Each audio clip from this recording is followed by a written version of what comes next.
My lady, I'm calling inquest number 1 of 2024, inquest into the death of Chief Albert Luthuli. As the court pleases, my lady, the appearance is as before. My lady, we are ready to proceed with our arguments as decided upon when this matter was adjourned. However, my lady, we would ask before we proceed to our arguments to first start with a reading of an affidavit which is already part of the body of these proceedings, and our Mr. Noble will do that. Yes, thank you. Good morning, everybody. As the court pleases, my lady, our written submission, which were handed to your ladyship some month ago, would, I suppose, would be marked an exhibit, which would just be after FF, because the statement that I propose to read will be and has already been referred to as Exhibit FF in terms of paragraph 69 of our written submission. So the marking of our heads of our written submission will have a different number. Thank you. Thank so you. What will we mark is a further affidavit? And The can I further just report in terms of which section of the Inquest Act it we have to read it into the report? as the court pleases. We propose, I initially anticipated making an application to reopen, and then when I looked at the provision of the Inquest Act itself, and the fact that the inquest by its nature is investigatory, the provision of Section 13 will be applicable in a receipt of this affidavit. It allows your ladyship to receive it and dispense with the attendance of the deponent of the affidavit, although he is present, Colonel Steyn. If I may read that provision, it says, upon production by any person of any document purporting to be a statement under oath or affirmation by any person in connection with the death or alleged death in respect of which an inquest is held, or any certified copy thereof, shall at the discretion of the judicial officer holding the inquest be admissible as proof of the facts stated therein. There is then a proviso which reads, provided that the said judicial officer may admit any statement which is not so admissible, or any certified copy thereof, if that judicial officer, having regard to 1, the form and contents of the document in which any such statement is contained, B, the availability of any person who made any such statement, C, the probative value of any such statement, D, any prejudice to any person which the admission of any such statement might entail, and E, any other circumstance which should, in the opinion of the judicial officer, be taken into account. It proceeds, is of the opinion that any such statement or certified copy thereof should be admitted in the interest of justice. Our submission is that in terms of this provision, the statement can be received. It is the issue of time and the fact that today the matter was actually set down for purposes of argument by the state, that we propose to proceed in this fashion by reading the statement itself. Colonel Stein, who deposed to this affidavit, is present in court. However, he has actually testified before this court. He was called, I think, on 2 occasions. And since the statement is mainly to deal with one aspect, just the name in particular of the individual who allegedly witnessed the assault on Chief Albert Luthuli, that young boy of the Mnyandu family, and who he was, it deals pertinently with that.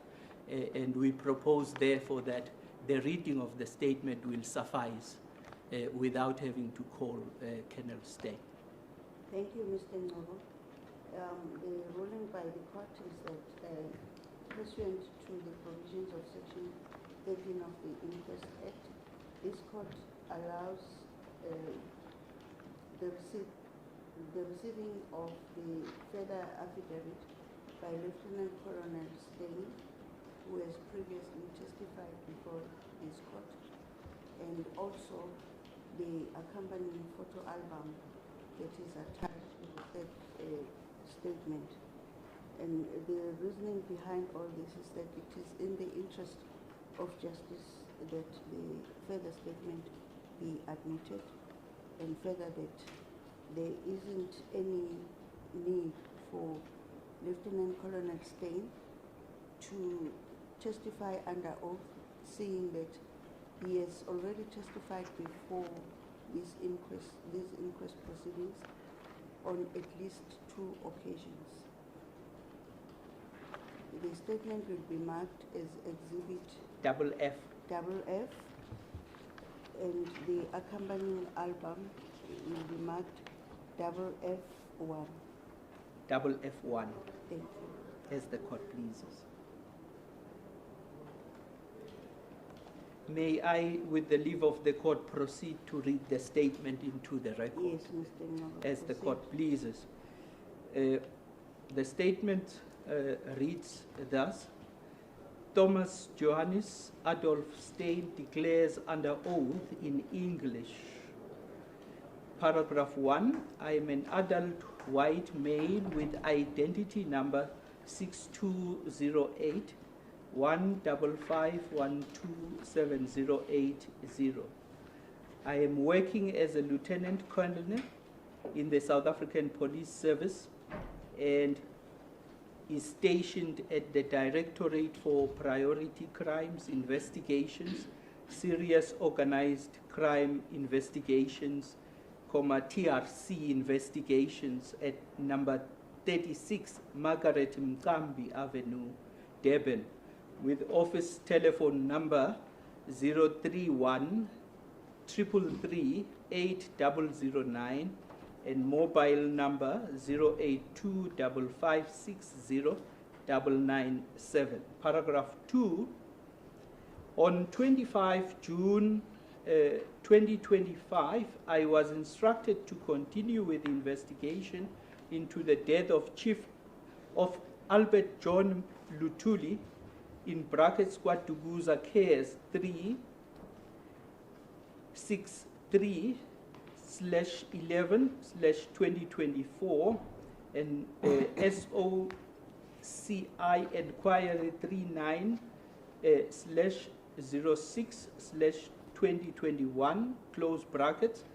The previous investigating officer was Colonel MP Dlomo. Paragraph 3, I was informed that a witness, Bafi Isaiah Mdleje, who already testified in the matter, agreed to point out his older sister who, as she was able to confirm the name of the boy who allegedly witnessed the incident which possibly caused the death of Albert John Luthuli in 1967. The boy disappeared shortly after the incident and was never seen again.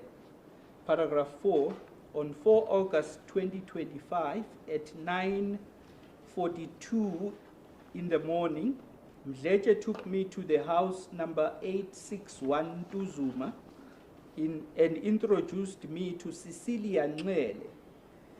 On arrival at the house, she was still in bed. She had been ill for some time. She is 84 years old. She informed me that in 1967 she was most of the day in the shop in Umlazi, with her father, and only slept at home. The name of the boy who disappeared is Mbemu Mnyandu, and he was about 4 years older than her. Paragraph 5, during the interview, Bafi Isaiah Mdletshe interpreted from the English language to Zulu and vice versa.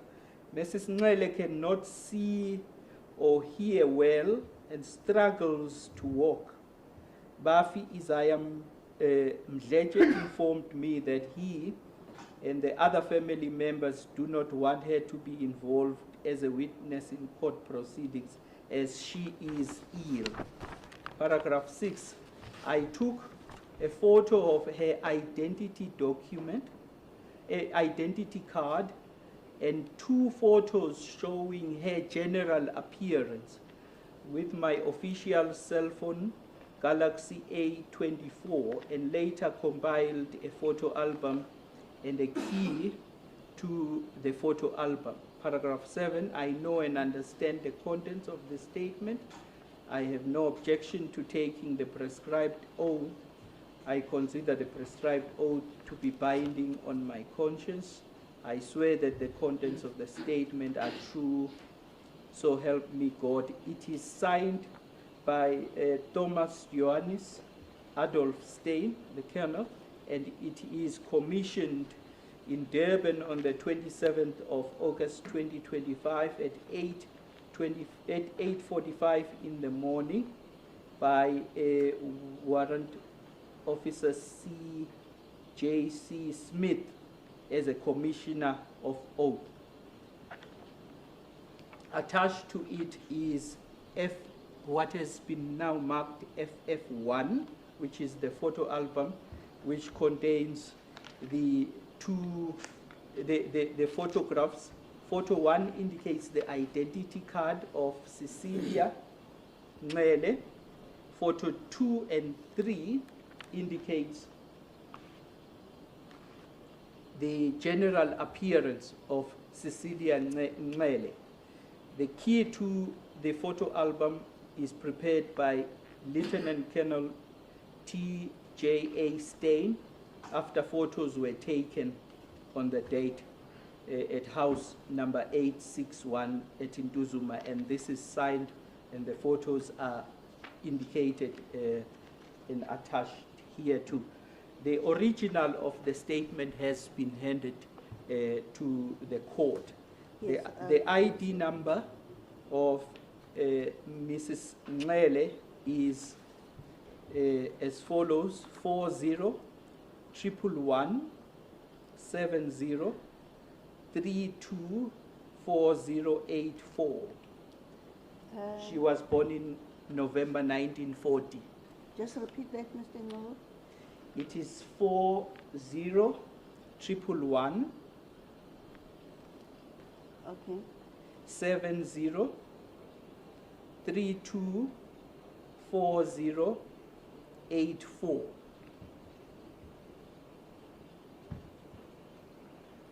So in November this year, she will be 85. She's now 84.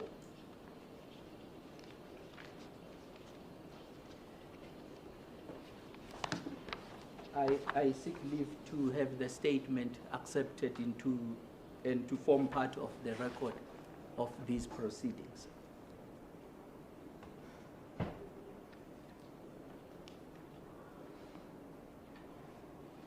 Thank you, Mr. Ngobo. In 1967, she must have been about 26 years old. Correct. Thank you. That will be Exhibit FF, and the photo album with the accompanying key to photos is marked Exhibit FF1. As the court pleases. My lady, just Although the photographs, the ID photo is not commissioned, but the court will accept it on the strength of the affidavit of can I stay? Lieutenant Colonel Stay. As the court pleases. Thank you. We have Mr. Madlebe as our interpreter. I do not know whether we need just to interpret this piece of evidence for the benefit of the public gallery. Not that they don't understand English, but sometimes because we are facing the court and not facing them, some Yes. of the words that you have been reading into the record may not have been caught up by They may other not have people. heard. Mr. Madlebe, can we use your services, please? Certainly, I will summarize my lady, and I have to apologize for my later wife. Yes. The court pleases. I'm sure you can stand up, Mr. Madlebe. Perhaps Yeah. take that position, Malik. Thank you.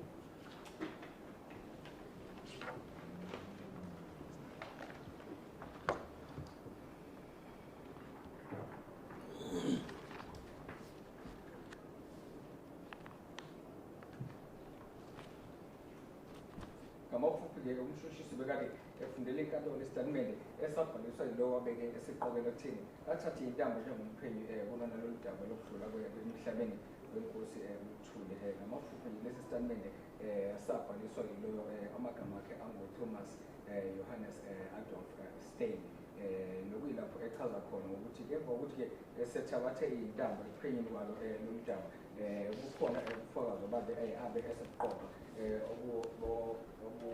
ukuthi-ke waziswa ngofakazi mbuzi ukuthi-ke ongubafi Isaiah Mdletshe osukathula ubufakazi kulolu daba owabe-ke esevuma ukuthi-ke angakwazi ukuthi-ke ayokhomba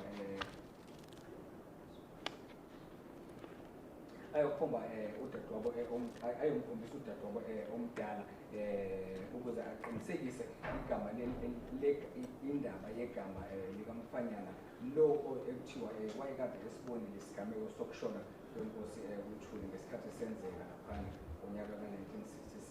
Kepha-ke kuyavela phezulu ukuthi-ke lo mfanyana wabe-ke esenyamalala kumbe eseduka emva kwesikhashana nje isigameko senzekile, futhi-ke akaphindanga kwenzeka. Kuyavela futhi ophenyweni ukuthi-ke kwathi mhla zizinye enyangeni ka-August ngonyaka 2025 isikhathi okulaphana kwakungu-9:42 kwasekuseni, uMdletshe-ke wabe esengithatha engiyisa laphana ekhaya elisentuzuma ikheli lakhona kungunamba 861. Nokwelapho afika wabe esengithula khona umama uSisila ngabe ngifika laphana kuyamuzi ngabe sengithola ukuthi ubambekile, akekho mnandi empilweni, futhi-ke usembhedeni.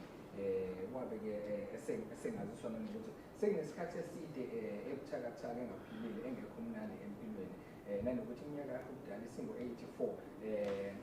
Wabe-ke esengazisa nanokuthi ngonyaka ka-1967 isikhathi esikhulu laphana emini uyena wayekade esuke khona laphana esitolo eMlazi enobaba wakhe,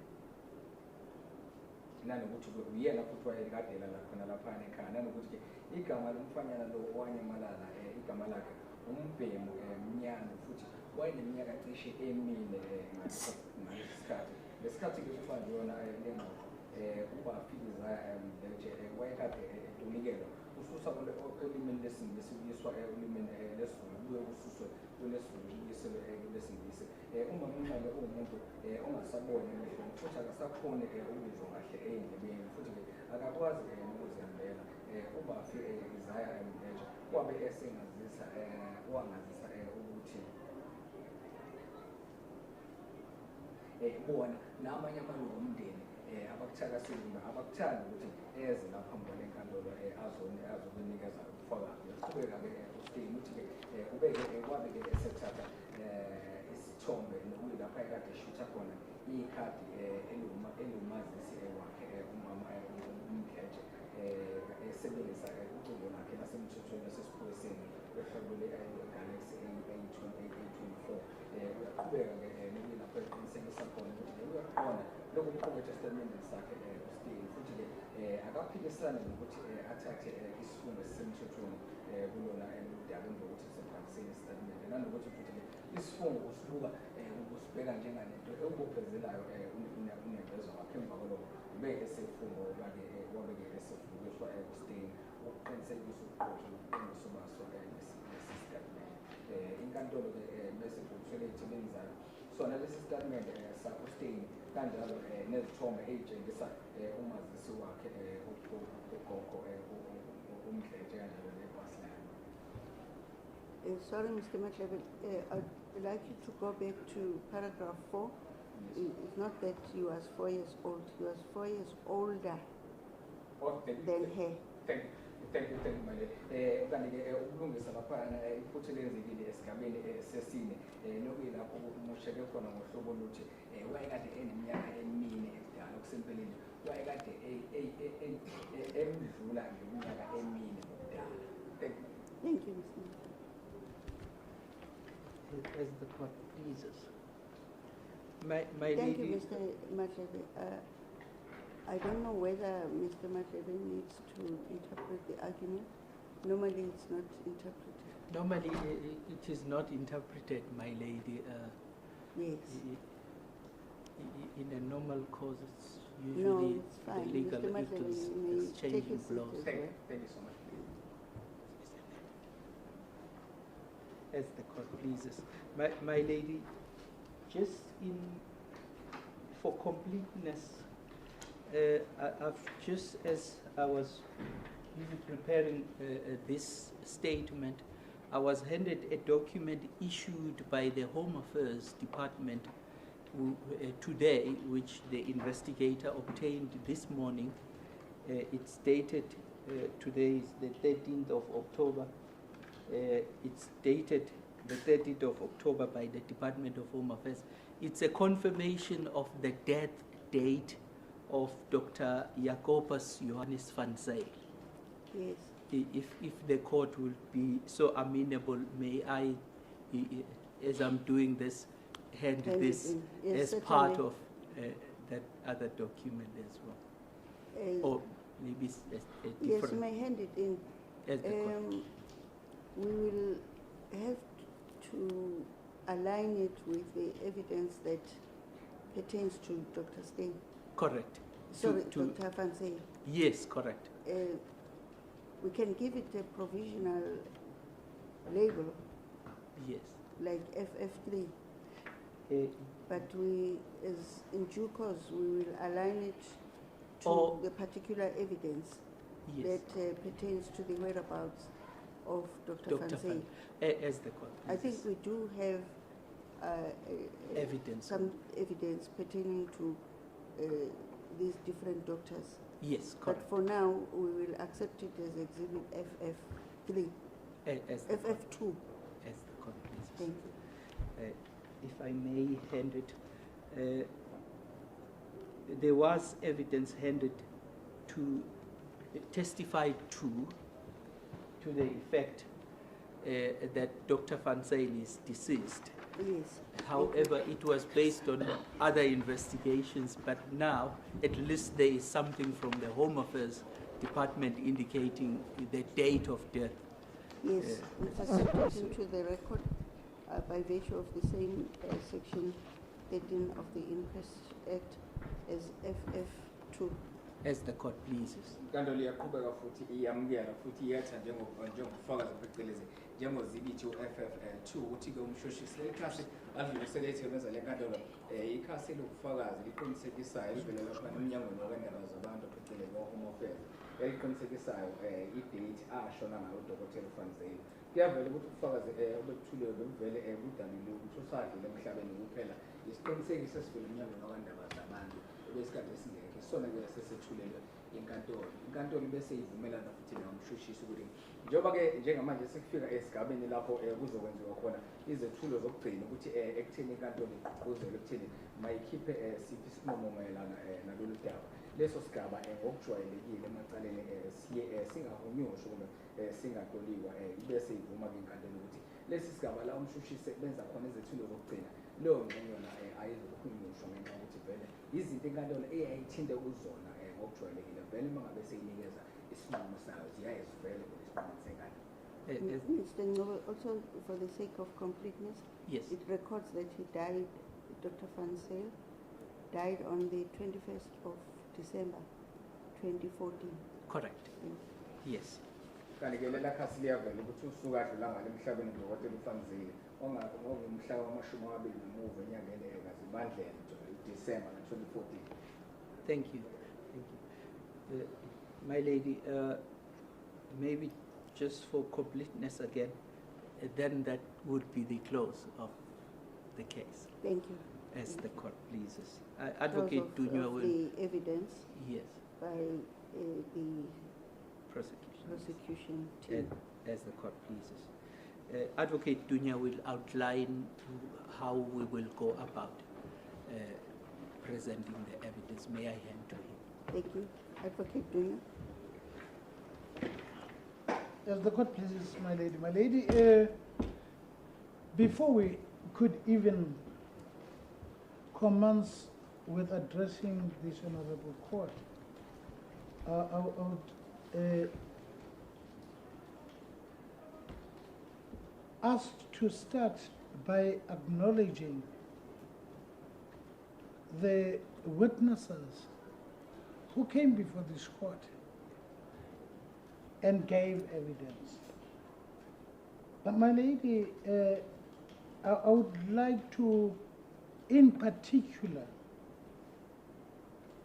acknowledge and appreciate the Luthuli family. Despite the hurdles they came across as of September 1967, they never lost hope that one day they will be afforded an opportunity to challenge the finding of the Inquest court and the narrative that emerged from the 1967 Inquest court proceedings. My lady, the court can attest to the fact that Dr. Albertina Luthuli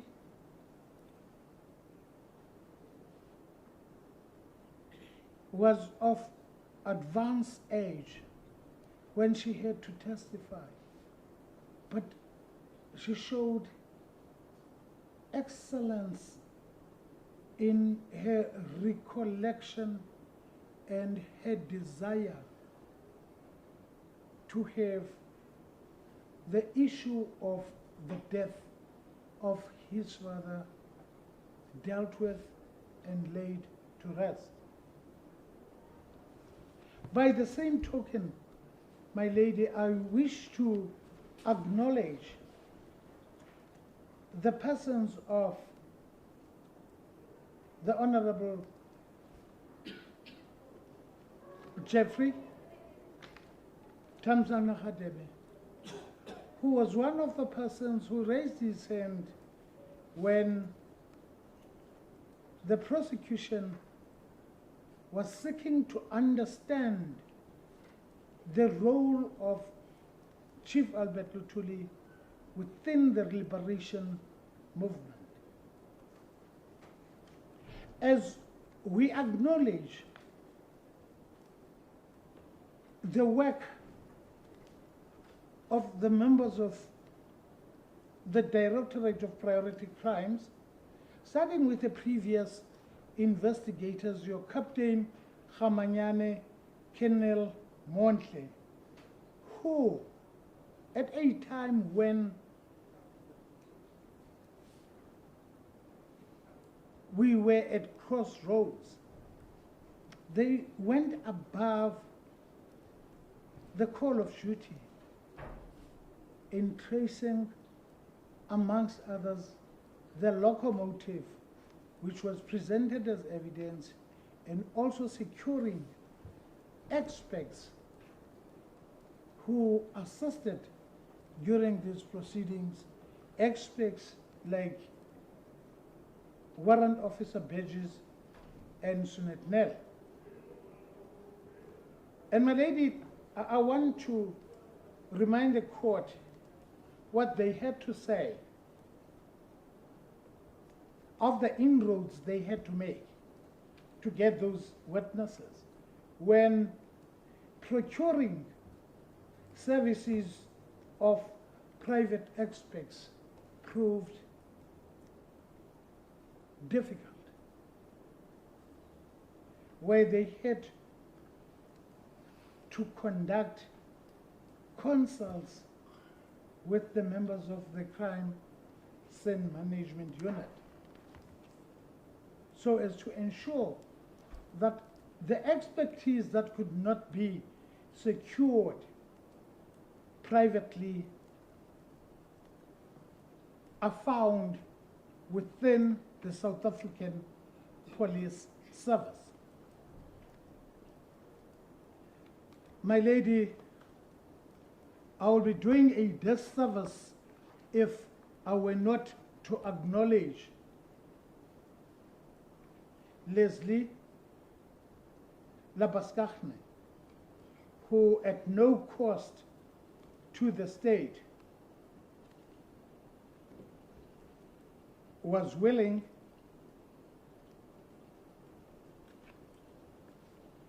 to provide us with his expertise and willing to come before this court and testified, and so did Mr. Van Tonder. My lady, as I've said, I'm not about to name all the witnesses, but the state does acknowledge that without them, this case might have not been brought to this court. Individually and as a collective, they assisted the prosecution to gather the necessary evidence to persuade the director of public prosecutions in this province, the National Director of Public Prosecutions, as well as the Minister of Justice, that there is evidence that necessitates the reopening of this case.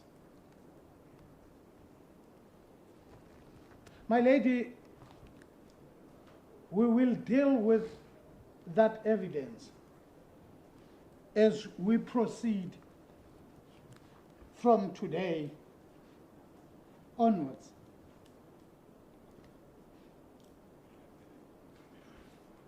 Now, my lady, I want to turn to the proceedings themselves.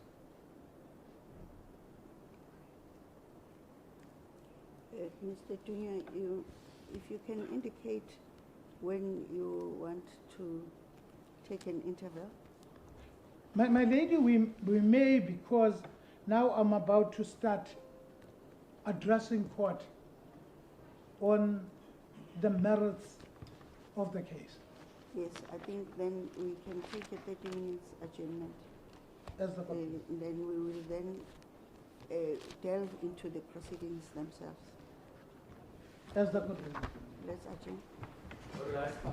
Once we give the 30 minutes, Mr. Yakuta.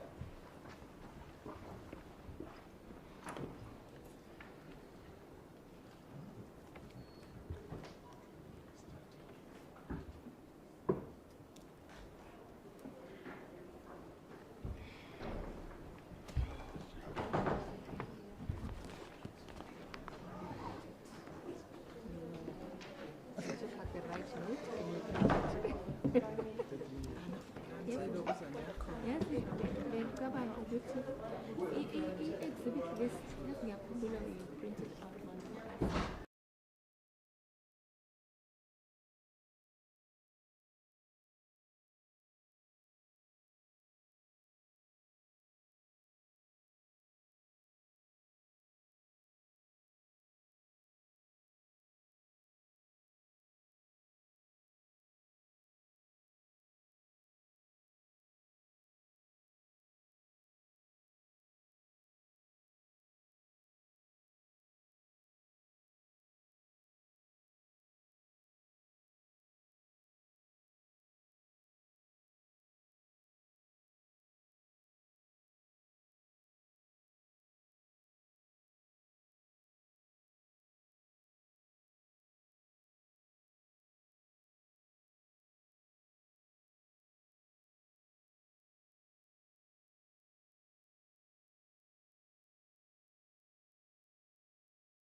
constitute the body of our argument.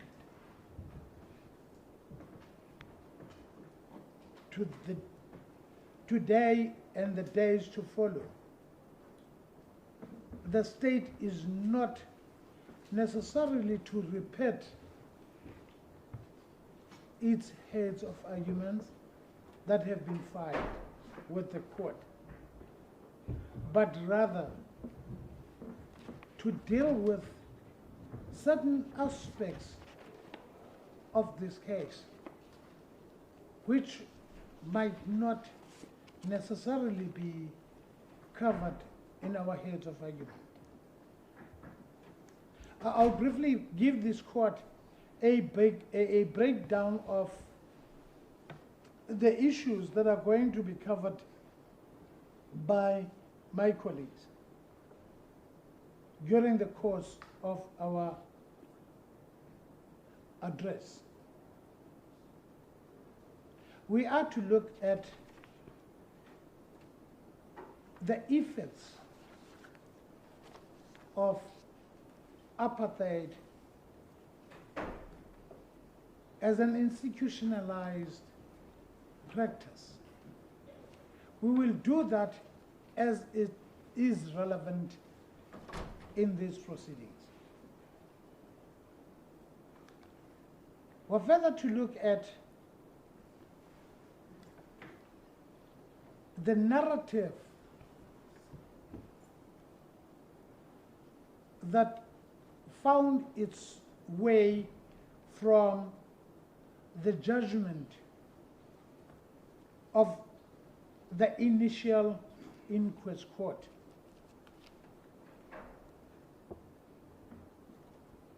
The 1967 inquest. The 1967 inquest, my lady. We will further look at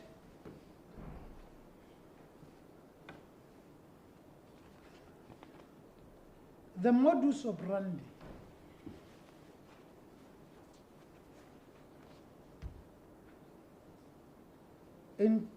as it talks to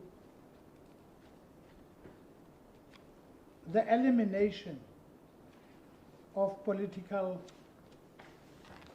activists in the country. We will make particular reference to the inquest of Imam Haron, the Timor, Hafeji, and others.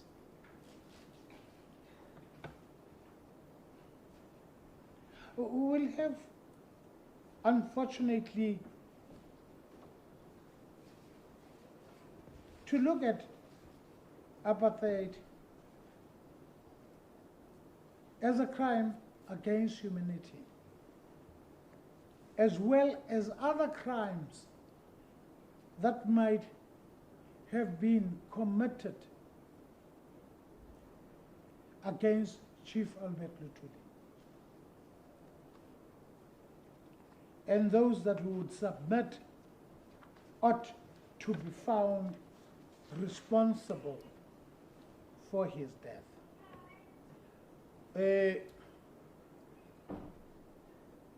Ms. Twene, Mr. Msimango, as well as Mr. Ngobo, will deal with those issues.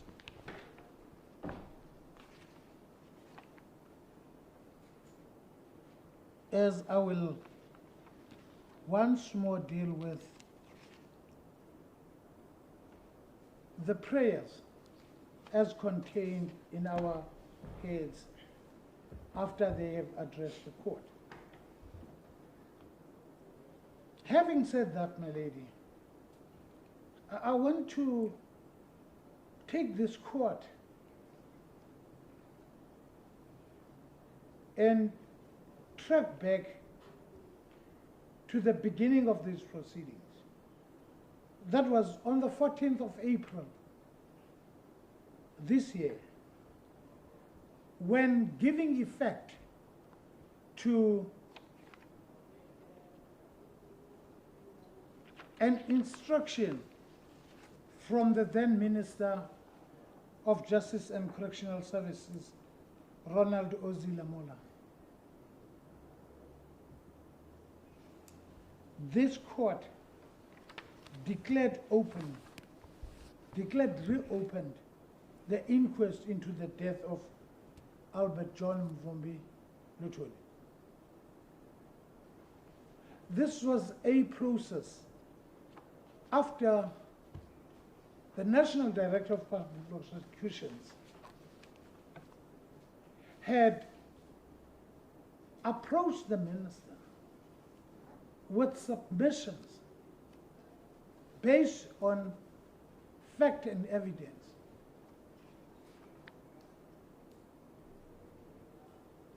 to have the inquest reopened. The minister obliged in terms of Section 17A, capital A, of the Inquest Act, which provides as follows. The minister may, on the recommendations of the Attorney General concerned, at any time after the determination of an inquest, and if he deems it necessary in the interest of justice, request a judge president of a provincial division of the Supreme Court to designate any judge of the Supreme Court of South Africa to reopen that inquest, whereupon the judge thus designated shall reopen such an inquest. On the 14th, when my lady reopened this inquest, he was giving effect to the decision that was arrived at by the minister. My lady... sorry, Mr. Dwayne. I will appeal to the people who are eating and opening sweets or chocolate in the public gallery to cease doing so. It's not good court decorum, and that is why we have breaks instead of going throughout the day sitting here in court. The break is designed to give people a chance to go outside of this courtroom and do whatever they feel they can't do in this court. But for the benefit of those who do not often come to courts, it is frowned upon when people eat or have a snack inside court. The recordings, these machines are very efficient in recording, and they do make a noise. I've been hearing that sweets are being unwrapped or chocolate, but it's a bit of a disturbance to other listeners and also to the advocates and also to this court. Please, good people, let us refrain from having snacks inside court. Doesn't augur well. Kadolobe, siyacela ukuthi ngenxa kuyabonakala futhi kuyezwakala ukuthi bakhona abaqaqa izinto ezifana noswidi nawo chocolate nabamungunyana nabahlafuna phakathi la enkantolo. Ukuthi le nkantolo kuyisenzo esingabukeki kahle nesingehli kahle ngokwesithunzi nesidima sayo enkantolo. Ingakho futhi kuba khona amakhefu ukuthi kuloku kukhawulo kuyo amakhefini wenzelwa kona lokho inkantolo iyanenqa ukuthi amenza njalo mabapheze ukwenza njalo, ikakhulukazi futhi ngenxa yokuthi imishini yokuqopha uma ngabe kuqoshwa enkantolo lesebenziswayo ibukhali kakhulu, iyakwazi ukuyicosha imisindo efana nokuqaqwa amaphepha abo oswidi bese iyaphazamiseka ukuqoshwa kwecala. Inkantolo iyabancenga benza njalo ukuthi bapheze ukubona lokho, ungaqaqwa oswidi ungahlafuki ungadliwa On a lighter note, I've always wondered why sweet wrappings and chocolate wrappings make a noise. And I think it is to entice other people to go and buy that sweet. binakho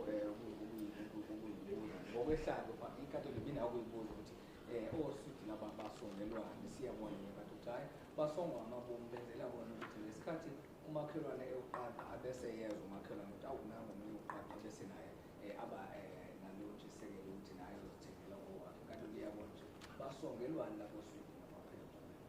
Thank you, Mr. Dunya. You are still on the point of my concentration got lost after you said something about the reopening of this inquest. My and lady, giving effect to the authorization by the Minister of Justice at that time, who was Ronald Azi Ramora. Just take from there. as the court pleases, my lady, did your ladyship capture the reading of the provisions of section 17, capital A? No, not yet. As the court As I pleases. said, I was a bit distracted. As the court pleases, my lady. My lady,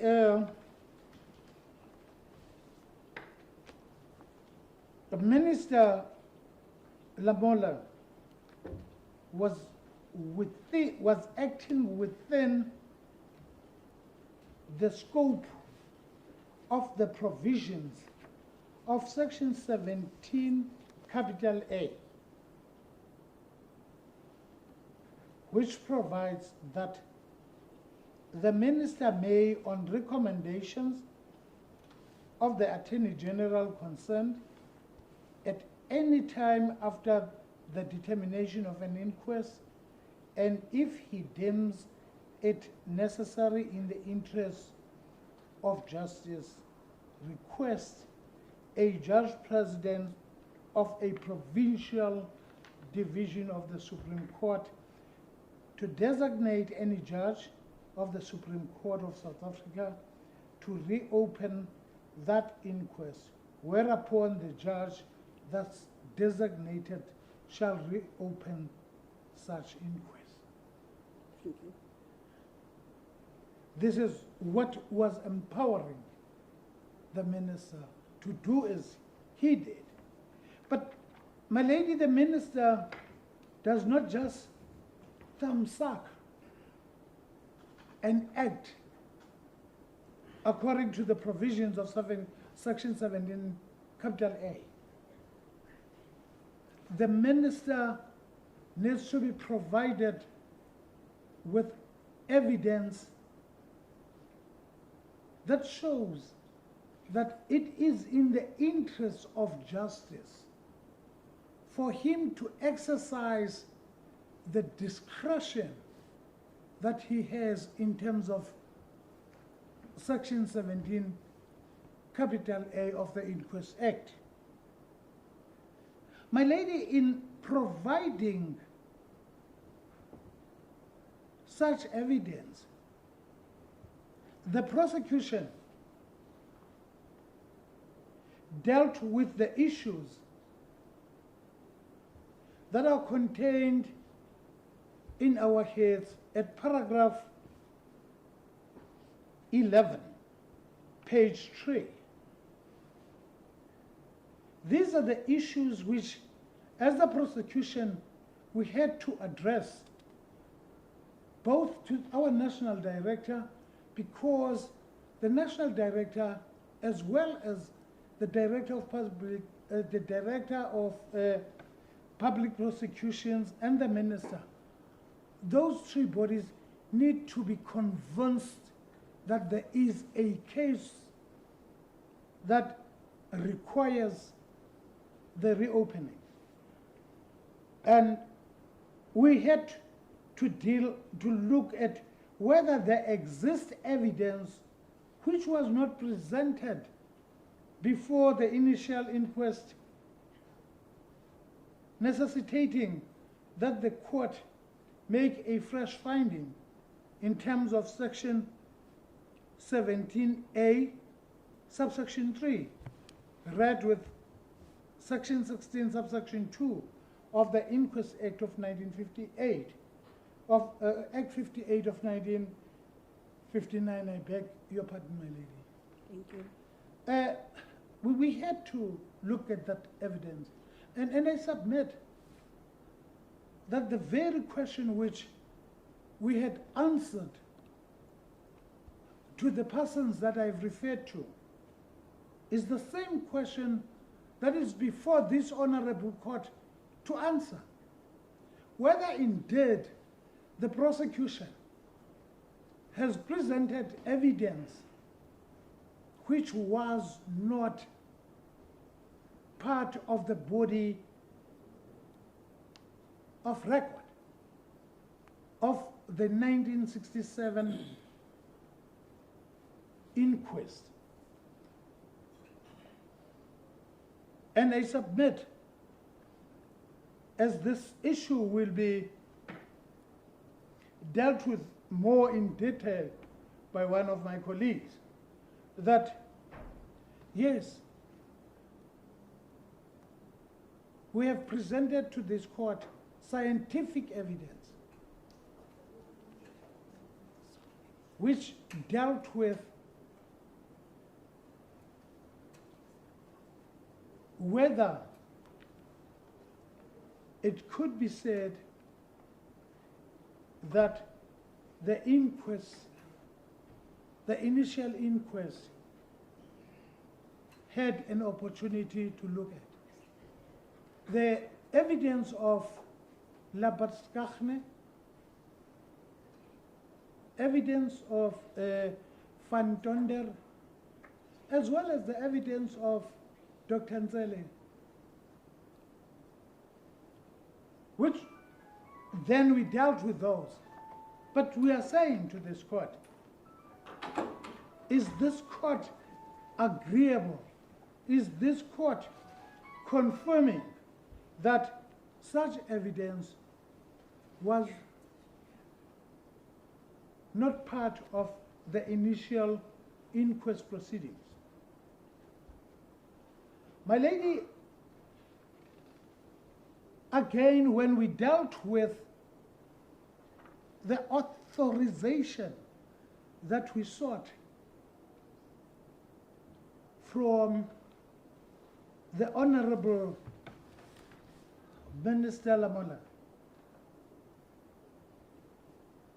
we had to pertinently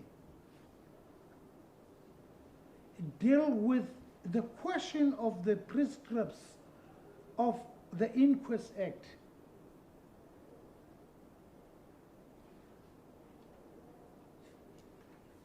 As spoken of in the Timor case versus the Magistrate of Johannesburg, which case is part of our heads of argument, and it will be found at page 4 of the heads.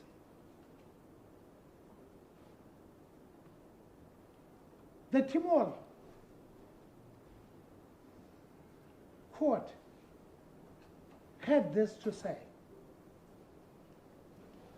that an inquest must be so thorough that the public and interested parties are satisfied that there has been a full and fair investigation into the circumstances of the death.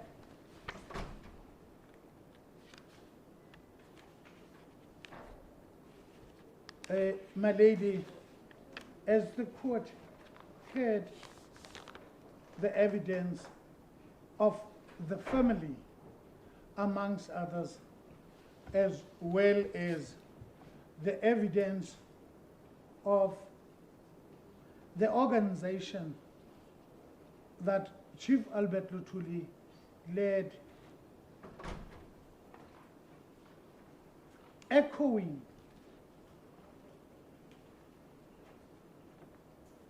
the fact that they were never satisfied. They were not satisfied of the fact that there was enough and sufficient ventilation of evidence, as well as not being satisfied with the outcome thereof.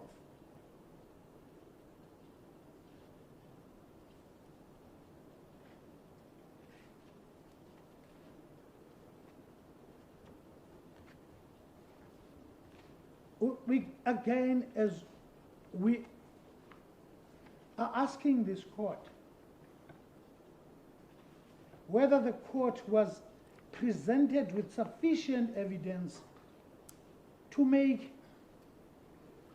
a credible finding in terms of Section 16 subsection 2 of the Inquest Act.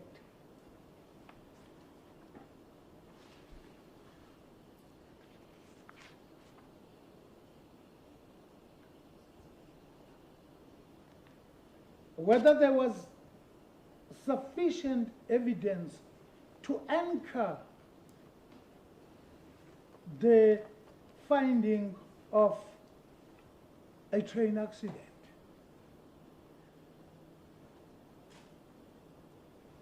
Or whether there were proven facts as our law dictates, that a finding, rather a finding based on inferential reasoning can be made by a court.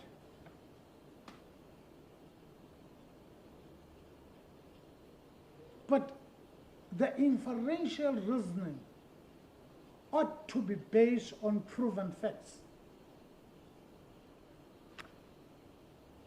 When this court looks at the body of evidence of the initial inquest of 21 September 1967, it has to interrogate whether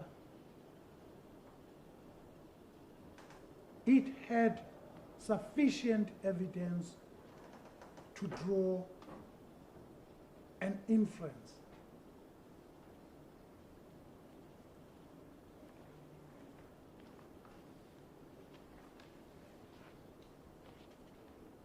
My lady, I am submitting that the questions that we are posing and the questions that we dealt with in leading of evidence were the questions that we had to deal with.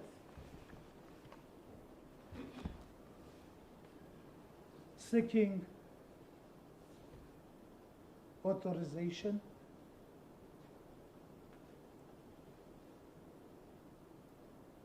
and or reopening of these inquest proceedings.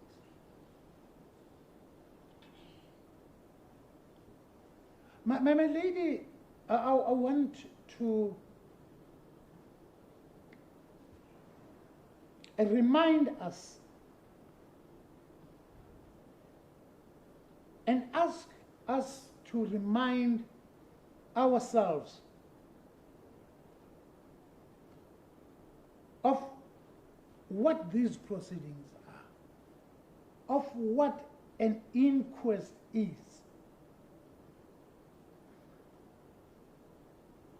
My lady, what the Inquest Act says it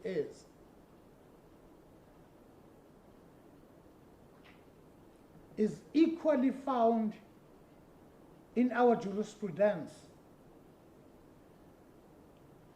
in a number of cases. But I will refer this court to few of those. In the case of the freedom under law versus the National Director of Public Prosecutions,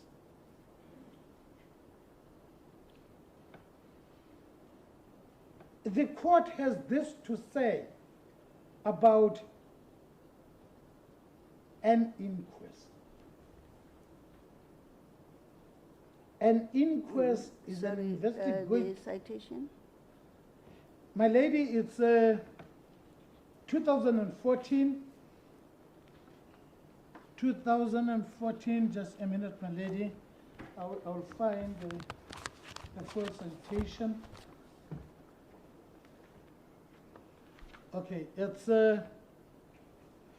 2014 ZASCA at page 58. The judgment was handed down on the 17th of April, 1914. No, not 1914, 2014, my lady. My lady, those that are born in the 19s will always refer to their era. Okay. And that explains or tell their ages. Okay. Yes. My lady, I'm saying, in this matter, the court had this to say about an inquest. I quote, "An inquest is an investigatory process held in terms of the Inquest Act, which is directed primarily at establishing a cause of death where a person is suspected to have died of other than natural causes. Section 16, subsection 2 of the Inquest Act requires a magistrate conducting an inquest to investigate and record his findings as to the identity of the deceased person, the date, and cause or likely cause of his death, and whether the death was brought about by any act or omission that prima facie amounts to an offense on the part of any person." The court went further to say, the presiding officer is not called on to make a determinative finding as to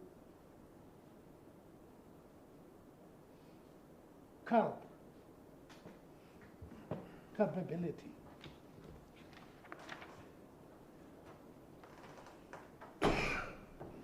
My lady, bearing in mind the object of an inquest,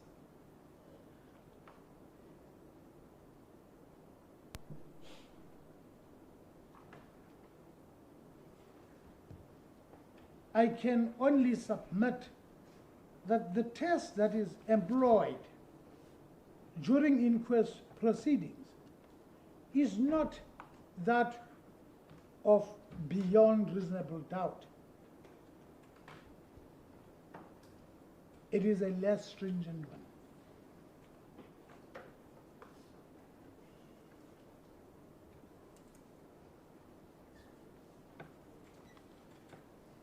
A less stringent test, my lady,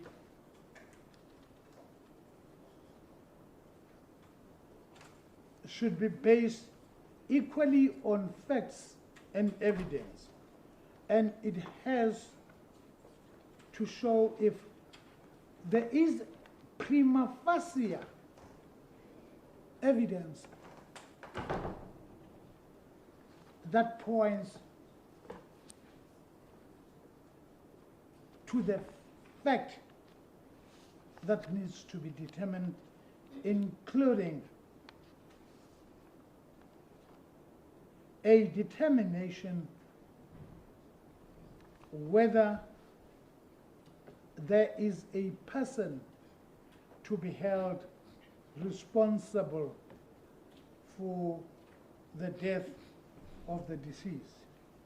Mr. Tunya, you just let's go back to your reference to the test that is applicable or not applicable.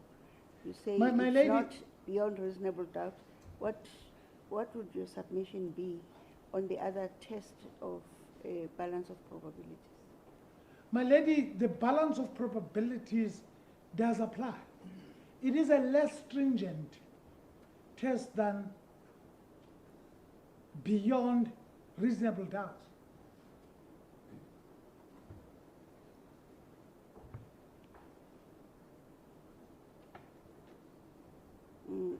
I'm trying to think of the balance of probabilities vis-a-vis the establishment of a prima facie case. My lady, when one Isn't looks, it even less than the balance of probabilities? the prima facie is even less. That Yes. is why even the case law says in our jurisprudence that that is the threshold, that is the test. My lady, I will refer your ladyship to such a case where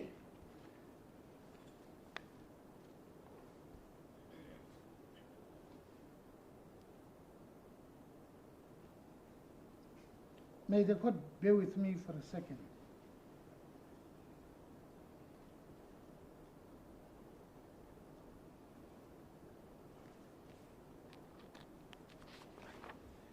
My lady, I found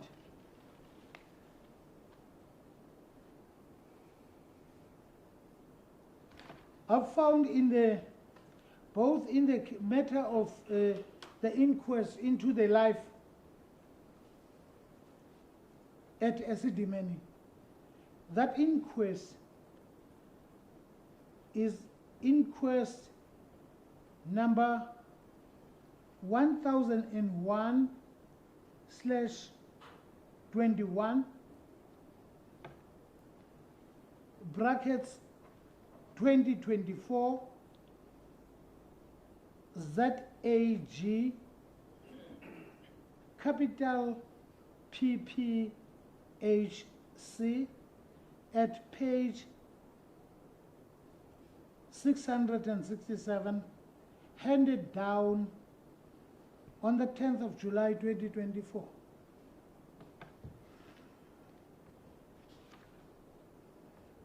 My lady, on the test to be employed during inquest proceedings, the court had this to say: bearing in mind the object of an inquest, it is my opinion that the test to be applied is not the reasonable doubt test, but something less stringent.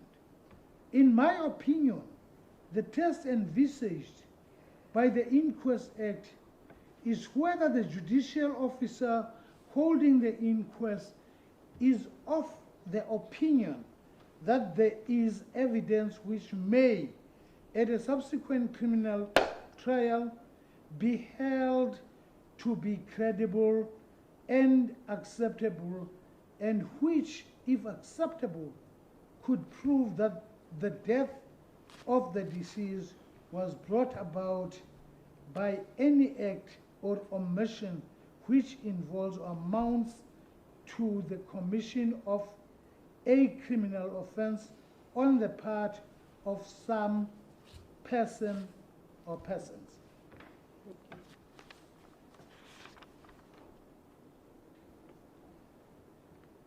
Therefore, the court in that inquest found that the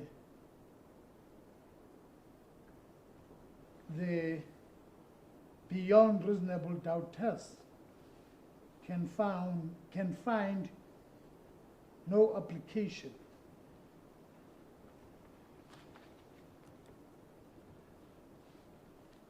My lady, as I have indicated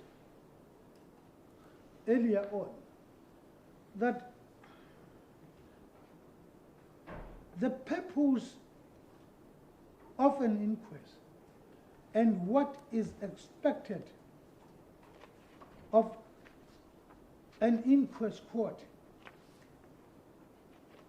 is contained in a litany of our jurisprudence. In the Timol case,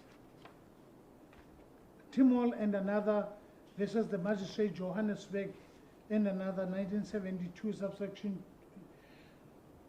rather 1972 in brackets 2 SA 281 in brackets T at 287 capital H to 288 capital A. The appellate division observed that for the administration of justice to be complete and to instill confidence, it is necessary that, amongst other things, there should be an official investigation in every case where a person has died of unnatural causes. Sorry, Mr. Tunya, the page, the cited page? Page is 287 capital H to 288 capital A. Thank you. As the court president.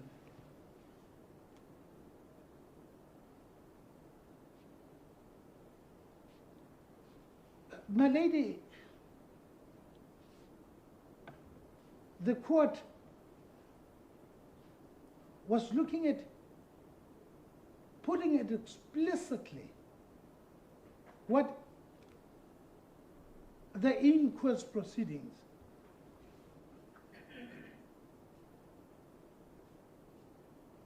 are to be and when they are to be held. When there has been an unnatural cause of death, as the case was and is in our proceedings. We're looking at the death of Chief Albert Luthuli, which was unnatural. And the court then, as it was then and is now, enjoined into conducting a judicial investigation into his death.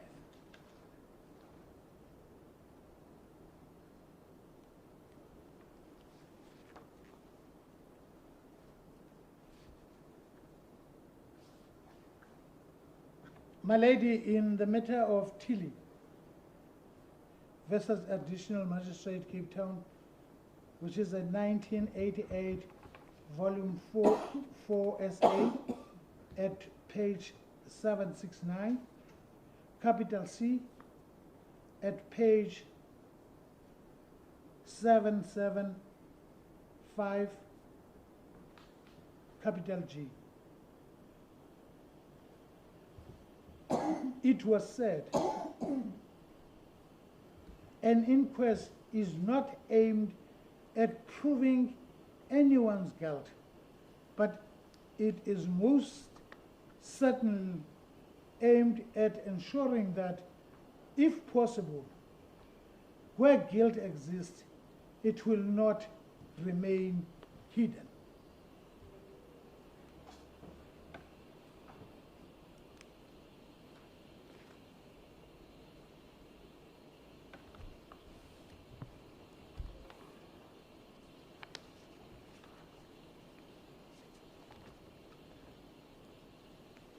My lady, we deal with this aspect of an inquest and its purpose in our heads, and I do not intend to over-elaborate on it, save to say and submit that the court, when looking at the provisions of the Inquest Act, as well as the jurisprudence referred to, it has to ask itself whether the initial inquest court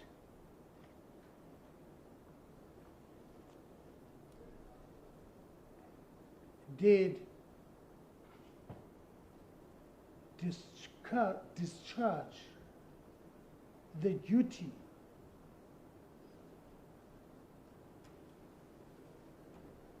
it was enjoined to deliver on or not. A duty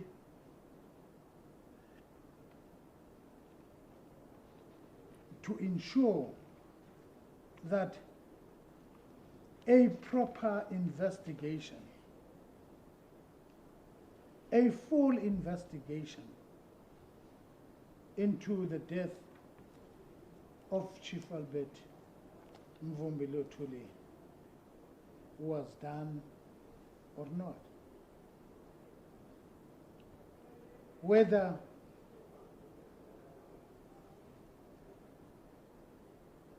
that inquest court conducted a fair investigation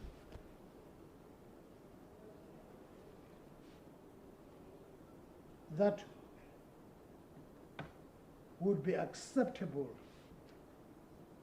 not only to the family of Chief Albert Luthuli, but also to the peoples of South Africa and those of his organization.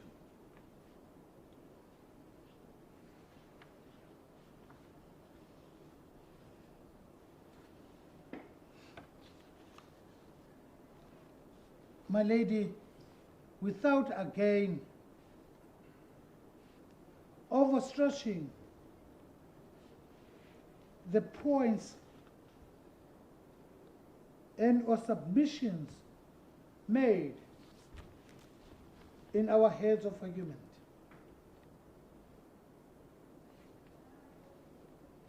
I want the court to take notice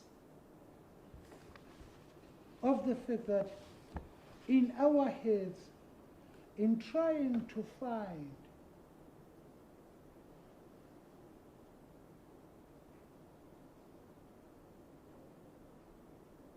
evidence or align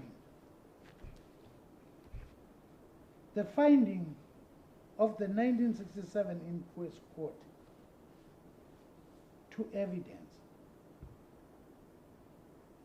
we had to look at the two cardinal rules of logic as referred to by Watermeyer J.A. in R. vs. Blom, 1939 AD, at page 188,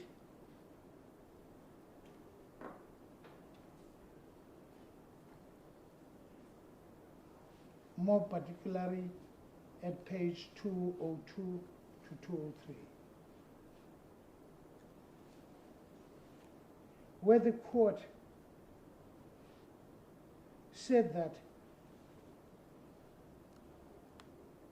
proven facts should be such that they exclude every reasonable inference from them, save the one to be drawn. If they do not exclude other reasonable inferences, then there must be a doubt whether the inference sought to be drawn is correct. We went down this road in trying to find what could possibly have enabled Magistrate Boswell at the initial inquest to find as he did. What could have enabled him to find that Chief Albert Luthuli died as a consequence of a train accident? Were the injuries that he had sustained consistent with a train accident? Then, my lady, at the time, in 1967,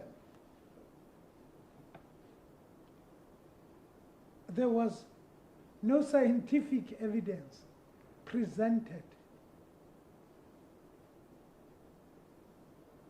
that spoke to the nature of the injuries, that spoke to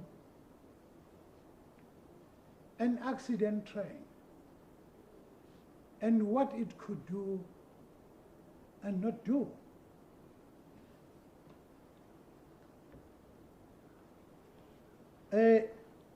My colleague, Ms. Chwene, will deal more with the said inquest of 1967. I was just giving a helicopter view of the arguments to be presented by my colleague.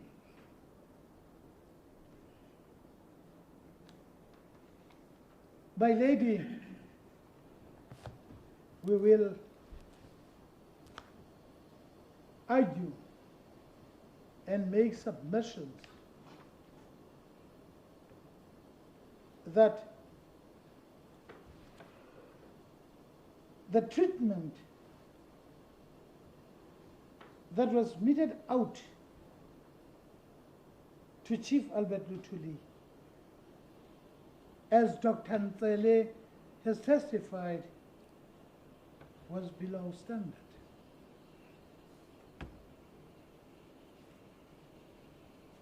And those medical practitioners that came into contact with him could have done more if it were not for segregation policies.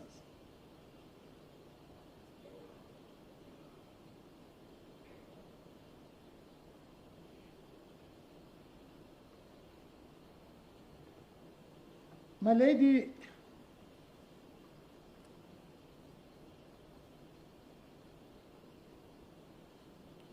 whether the segregation policies as they existed then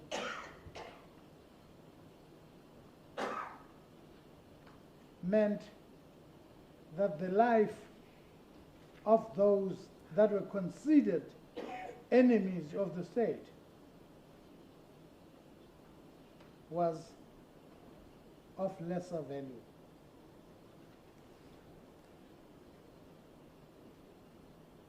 Whether the acts of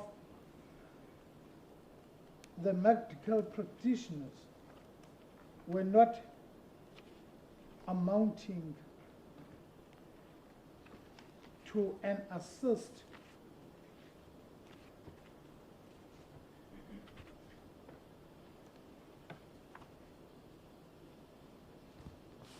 of an event that was desired, an event of the death of Chief Albert Luthuli.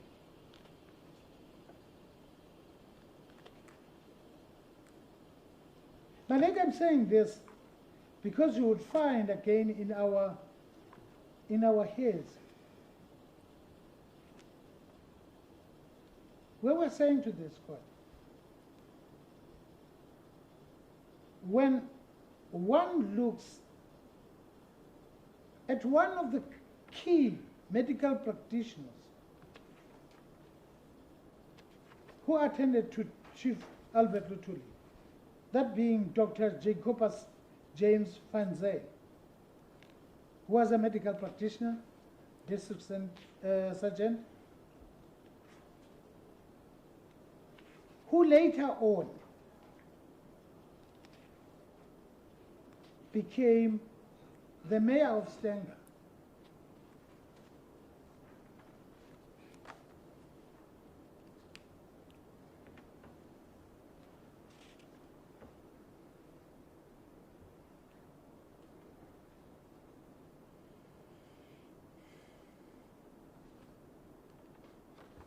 This might call into question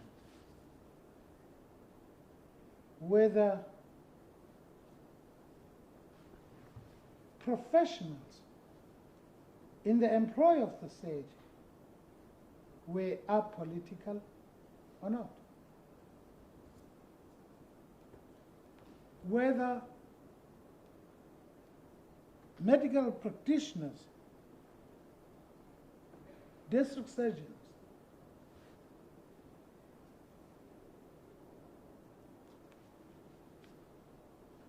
were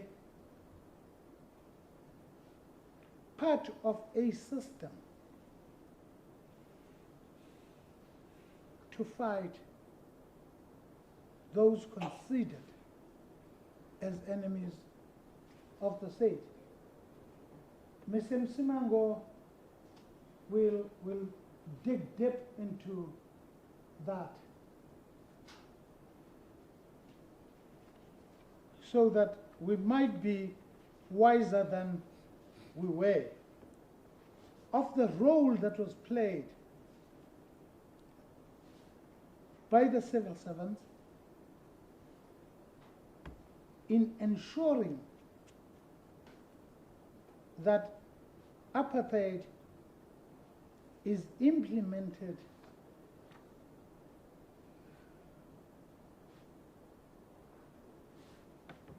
and is to achieve the desired objectives.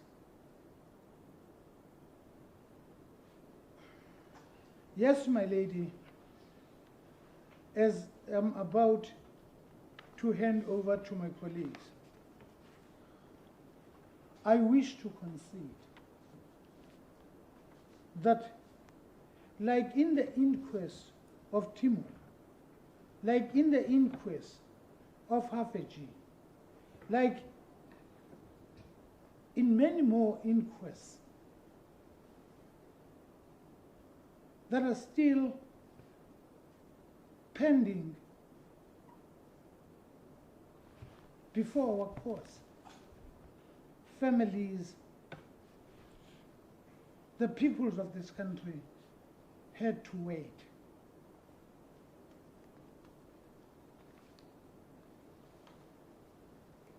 Part of the reasons why is, as this court has heard, the testimonies of the investigating officers, starting from Captain Khamanyane, Colonel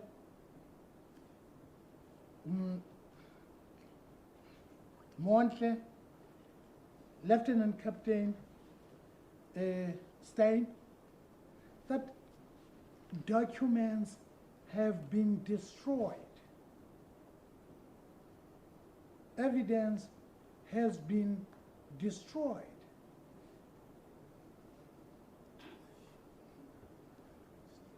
And more effort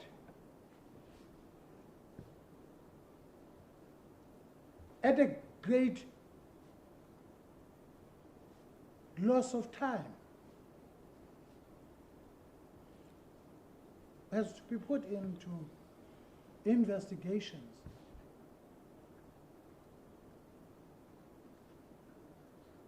My lady, one would hope that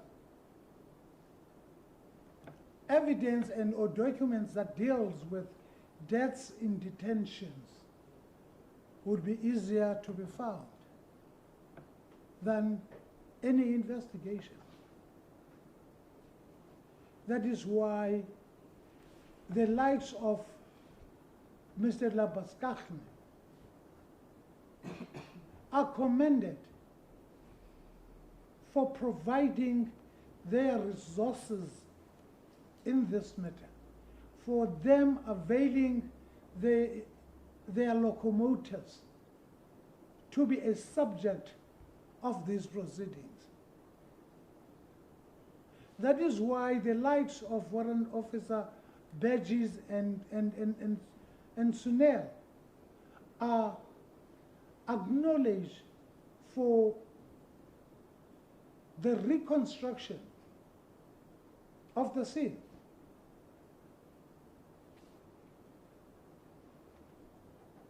My lady,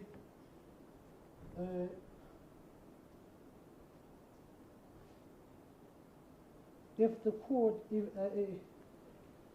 can I request that the court takes an early adjournment into lunch, and after lunch,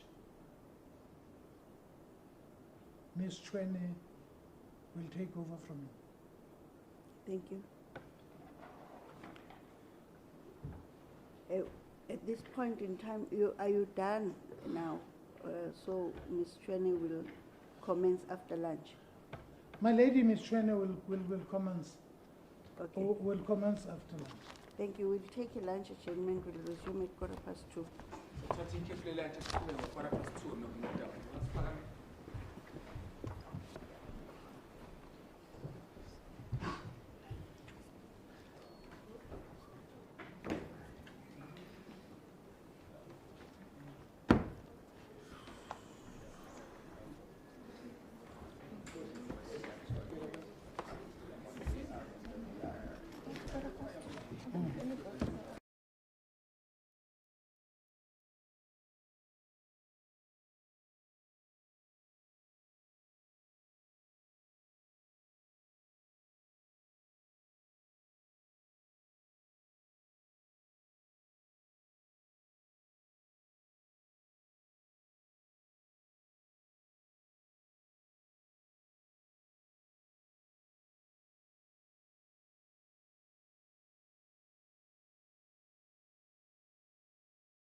this case law. My lady, in R versus de Kock, it's a 1914 decision, EDL 348 at paragraph 354. Can I get that citation again? R versus de Kock. It's a 1914 decision. 1914. Correct, my lady. EDL 348 at 354. The court held as follows. The Crown Prosecutor should have no other interest in the case than to lay before the court such facts as may assist the court in arriving at the truth. This is his sole and only duty.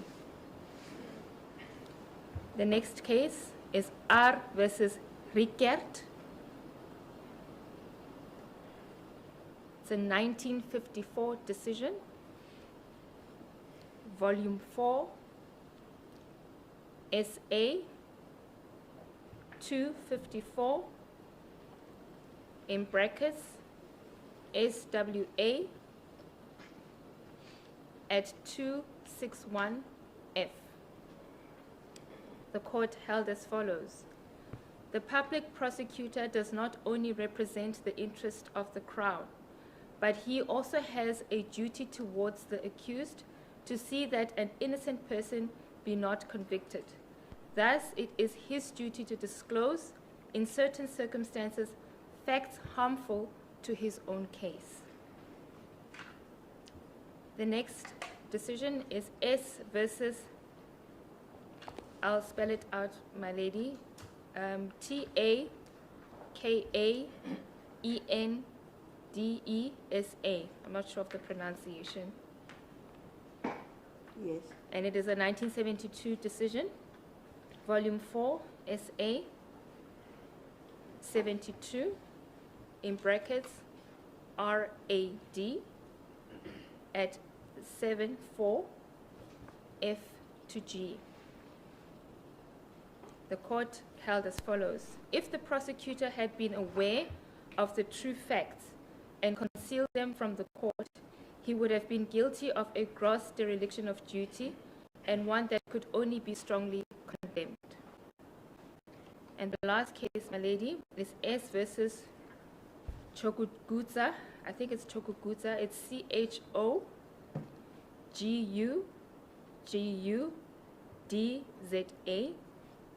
It is a 1996 decision, volume 1, SACR 477, in brackets ZS at 487H. The court held as follows. Prosecutors are placed in positions of authority.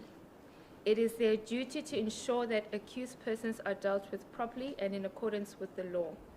As officers of the court, their bounden obligation is to uphold the law and by their conduct set an example of impeccable honesty and integrity. A failure to do so will lead to an erosion of confidence in the minds of the public. My lady, I quote these cases in the recognition that myself and my colleagues, in the various aspects that we are going to place before the court, will be criticizing various state departments. And I do realize that as a state employee, perhaps it is frowned upon to do so. But I highlight, my lord, that it is our duty as prosecutors to assist the court to come to a just verdict. We therefore felt it pertinent, my lady, to provide an analysis of technical evidence presented at the initial inquest, which was held on the 19th of September 1967, and the current reopened inquest, which commenced on 14 April 2025, in order to assist this court at arriving at a just verdict, as it is our duty to do so. Through this analysis and other points which will be raised by my colleagues, we seek to influence this honorable court to overturn the ruling of the inquest court handed down in 1967 in respect of the death of Chief Albert John Mvumbi Luthuli. We submit that the overturning of the ruling would amount to a just verdict with respect to the circumstances which led to the death of the deceased. My lady, to do this, we map out the evidence which was provided by trained experts, reconstruction and simulation experts, as well as the medical experts during these current reopened proceedings, and juxtapose this evidence against all evidence presented at the initial inquest in 1967. We do this as an indication to your ladyship the web of lies which was spun by witnesses and persons in authority in respect of the 1967 inquest, as well as the extent and measures which were taken to cover up circumstances leading to the death of the deceased. At the initial inquest of 19 September 1967, the proceedings commenced with oral testimony from 2 medical practitioners, followed by the testimony of the investigating officer, the testimony of a laborer from the South African Railways, as well as testimony from the occupants of the locomotive which allegedly struck the deceased. Other evidence brought... I think you must lower your pace. Should I go slowly? Yes. Okay, my lady. I apologize for that. Not too slow. Not too slow, but not too fast. Just, yes. just Try and make it the speed of 1. I will attempt to do so. Thank you, my lady. Other evidence brought before the court was in the form of written affidavits from various witnesses. For context, we provide a summary of evidence presented by each witness at the inquest proceedings of 1967, and later we outline key aspects arising from expert evidence which was presented in the current reopened inquest proceedings. Evidence from medical practitioners at the 1967 inquest proceedings. The following medical practitioners were called upon to provide oral testimony at the initial inquest. Number 1, Dr. Gwendolyn Mary Gregerson, who was a registered medical practitioner and a senior superintendent of Stanker Hospital. Her written affidavit was also read and submitted as Exhibit A during the said proceedings. Number 2 was Dr. Jacobus Johannes van Zyl, who was a registered medical practitioner and district surgeon for Stanger District. He compiled a post-mortem report in respect of the deceased, which was read and submitted as Exhibit C in the said proceedings.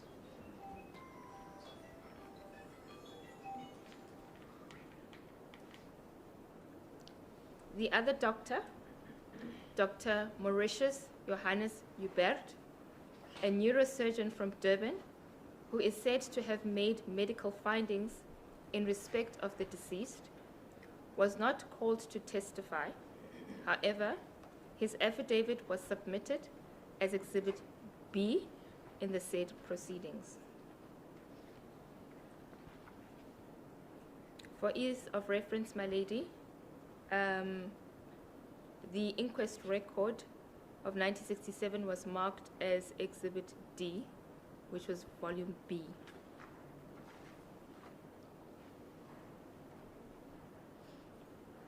Evidence from the police at the 1967 inquest proceedings.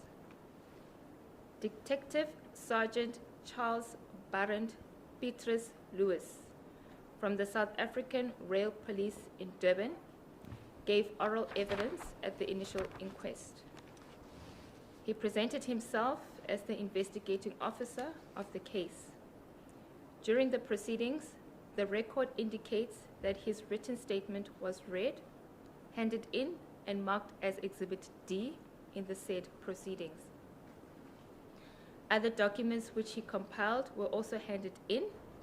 That was a plan marked as Exhibit E, a key to plan marked as Exhibit F, and photographs which were marked as Exhibit G. It is submitted that the evidence of this witness is of a technical nature because he recorded a key to plan wherein he recorded several measurements in respect of the incident, the details of which shall be analyzed at a later stage in this address. Another statement by one Andries Petrus Berger from the Stanger Railway Police was also submitted as Exhibit P in the said proceedings. However, it is submitted that his evidence is not of a technical nature, but will at a later stage, and for the sake of completeness, be summarized and analyzed. Evidence from the locomotive driver at the 1967 inquest proceedings. The driver of the train is said to have been Stephanus Albertus Latachan. In an affidavit, he provided details with respect to the locomotive type, dimensions of the locomotive, its load and tonnage, as well as the speed at which the locomotive was traveling when it allegedly struck the deceased. Other versions presented by witnesses at the 1967 inquest proceedings. My lady, we submit that technical evidence of witnesses cannot be analyzed in isolation without considering the versions which were presented by other witnesses who either submitted statements or oral evidence in respect of the incident at the initial 1967 inquest. It is also important to note any possible circumstantial evidence. In that respect, my lady, the evidence of the following witnesses will also be analyzed. Number 1, Daniel Lessing Greyling, who was a fireman on board the locomotive. Number 2, Peter Francois van Wyk, who was the conductor on board the locomotive. Andries Lodovicus Helhemus Pretorius, who was the station master of Gledhow train station. Number 4, Nzakani Mataba, who was a laborer employed by the South African Railways Administration. Number 5, Peter Francis Papaya, who was the ambulance driver for Stanger Hospital. Number 6, Andries Petrus Berger, who was a detective sergeant of the South African Railway Police stationed at Stanger. Number 7, Eric Tembinkosi Chili, who was a bus rank manager. Number 8, Nokukhanya Luthuli, who was the wife of the deceased. Number 9, Enes Mfeka, who was an employee of the deceased general dealer store in Groutville. And number 10, Zipi Kumeda, who was employed by the deceased to work at his sugarcane plantation. We proceed to present a summary of the evidence presented by each witness at the 1967 inquest proceedings. Summary of evidence and injuries observed by Dr. Gwendolyn Mary Gregerson. Her evidence, my lady, or her statement is on page 465 to 466 of Exhibit D. When Dr. Gregerson attended to the deceased, who was still alive upon admission at the hospital, she noted certain injuries on the head and body, as well as regions from which there was bleeding. The injuries which she noted on the head are as follows. Fracture on the base of the skull. She stated that the bleeding of the ear suggested a fracture at the base of the skull. Number 2, a jagged laceration at the base of the skull on the left-hand side, which was about 4 to 5 inches long, that is approximately 12 centimeters long.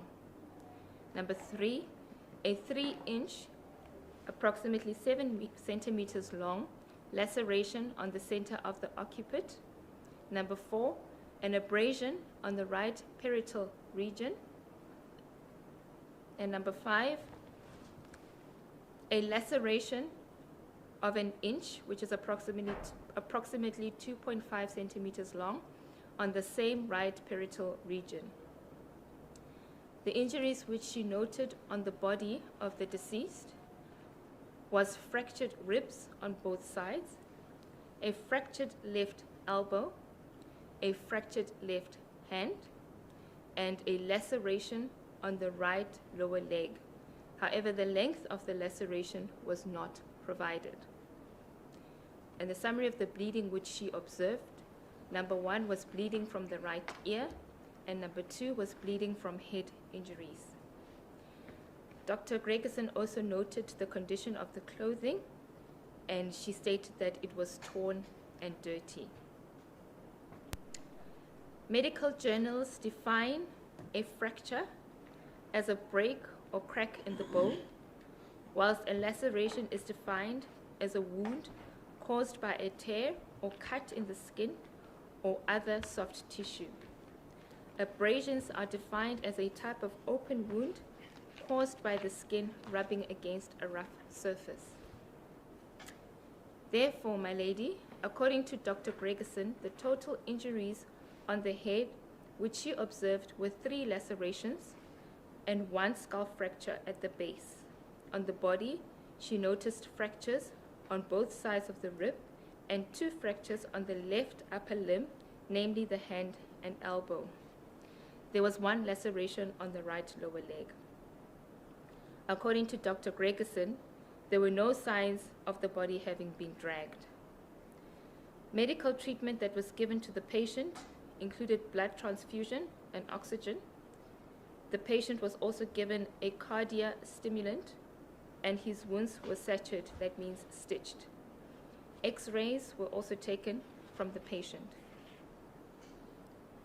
Dr. Gregerson stated that she attended to the patient at 11:30 a.m. in the morning on 21 July 1967, and that the patient died on the same day at 2:25 p.m., which was 5 minutes after a neurosurgeon from Durban, Dr. Hubert, had arrived to see the patient. Dr. Hubert saw the patient at 2:20 p.m., according to the statement of Dr. Gregerson. A post-mortem examination was conducted on the deceased on the same day he died, although it is not apparent from the statement of Dr. Gregerson as to what time this examination was done.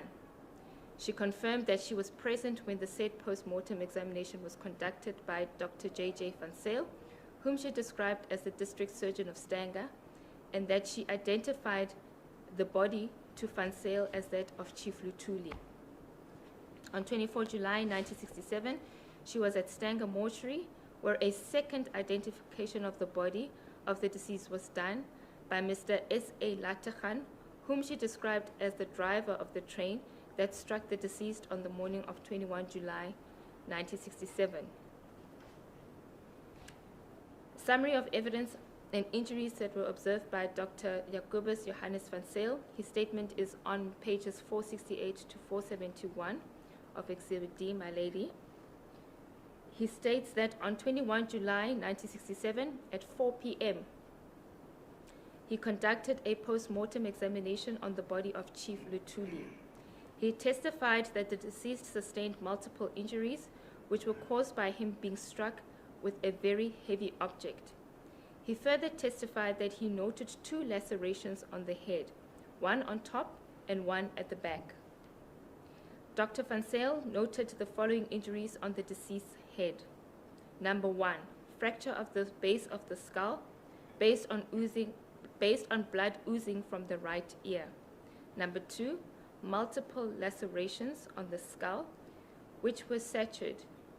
However, there's no mention of exactly how many of these lacerations were present.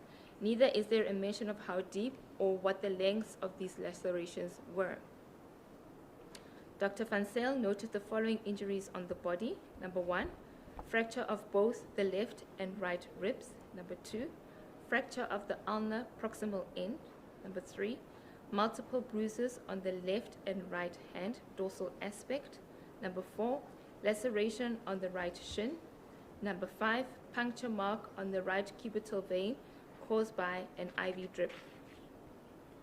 Dr. Van Zyl further noted on his report that the body appeared to be that of a 70-year-old Bantu male whose height was 5 foot and 10 inches, that is approximately 177.8 centimeters, and weighed approximately 170 pounds, that is approximately 77 kilograms. The death occurred approximately 1.5 hours prior to the examination, and the cause of death was cerebral hemorrhage and contusion brain. The body was identified as being that of Albert John Luthuli by one Eric Cili, Peter Papaya, and Dr. Gregerson. The observations that were made by Dr. Mauritius J. Hubert. Dr. Hubert did not testify, but submitted an affidavit describing himself as a neurosurgeon from Durban who, on 21 July 1967, was summoned by Dr. Gregerson to attend to Albert Luthuli.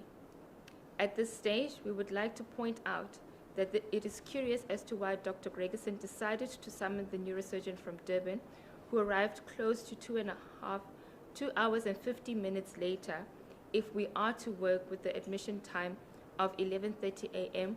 as she had stated. It is clear that Chief Luthuli was in need of specialist neurological care.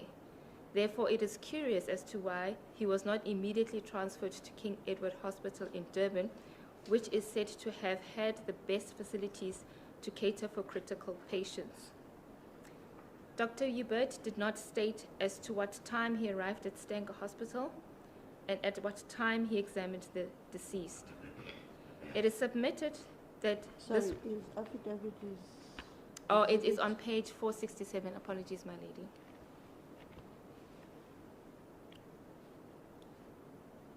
Page 467. 467. Yes, my lady. It is submitted that this was a deliberate omission on the Is it part just of one page? Hubert. Just one page, my lady. Yes. Yes. Thank you. It is submitted that this was a deliberate omission on the part of Hubert. He did this in order not to expose his negligence for not attending to the deceased timeously. Arguments shall be advanced at a later stage to indicate that the admission time for Chief Luthuli at Stanger Hospital was around 12:40 and not 11:30, as stated by Gregerson. We submit that Sorry, the admission time... admission time, in terms according of to Dr. Hubert's affidavit, Dr. Hubert, does not mention the admission time. The admission time was mentioned by Dr. Gregerson, stating it to be 11:30 a.m. And where do you say there is a discrepancy? My lady, we are saying that at a later stage, we shall advance arguments to indicate why we say that he was admitted at 12:40 and not 11:30. That at a later stage we shall... Which is more than an Which hour is more... and 10 minutes. Correct. We submit that even with this added advantage of time, it is curious why it took Dr. Hubert 1 hour and 45 minutes to travel to Stanger Hospital, which is approximately an hour away from Durban. Dr. Hubert arrived at Stanger Hospital at 14:25. It is curious why it took him an extra 45 minutes to get to Stanger Hospital. Dr. Hubert noted the following with respect to the deceased. Number 1, he was in a... Sorry, Ms. Chene, that will obviously become very important. Correct, my lady. So the arrival time. Correct, my You lady. say he arrived in Stanger town. At Stanger Hospital. At what time? It is stated by Dr. Gregerson that he arrived at 14:20. But Dr. Hubert himself doesn't state. No, my lady, he does Anytime. not state.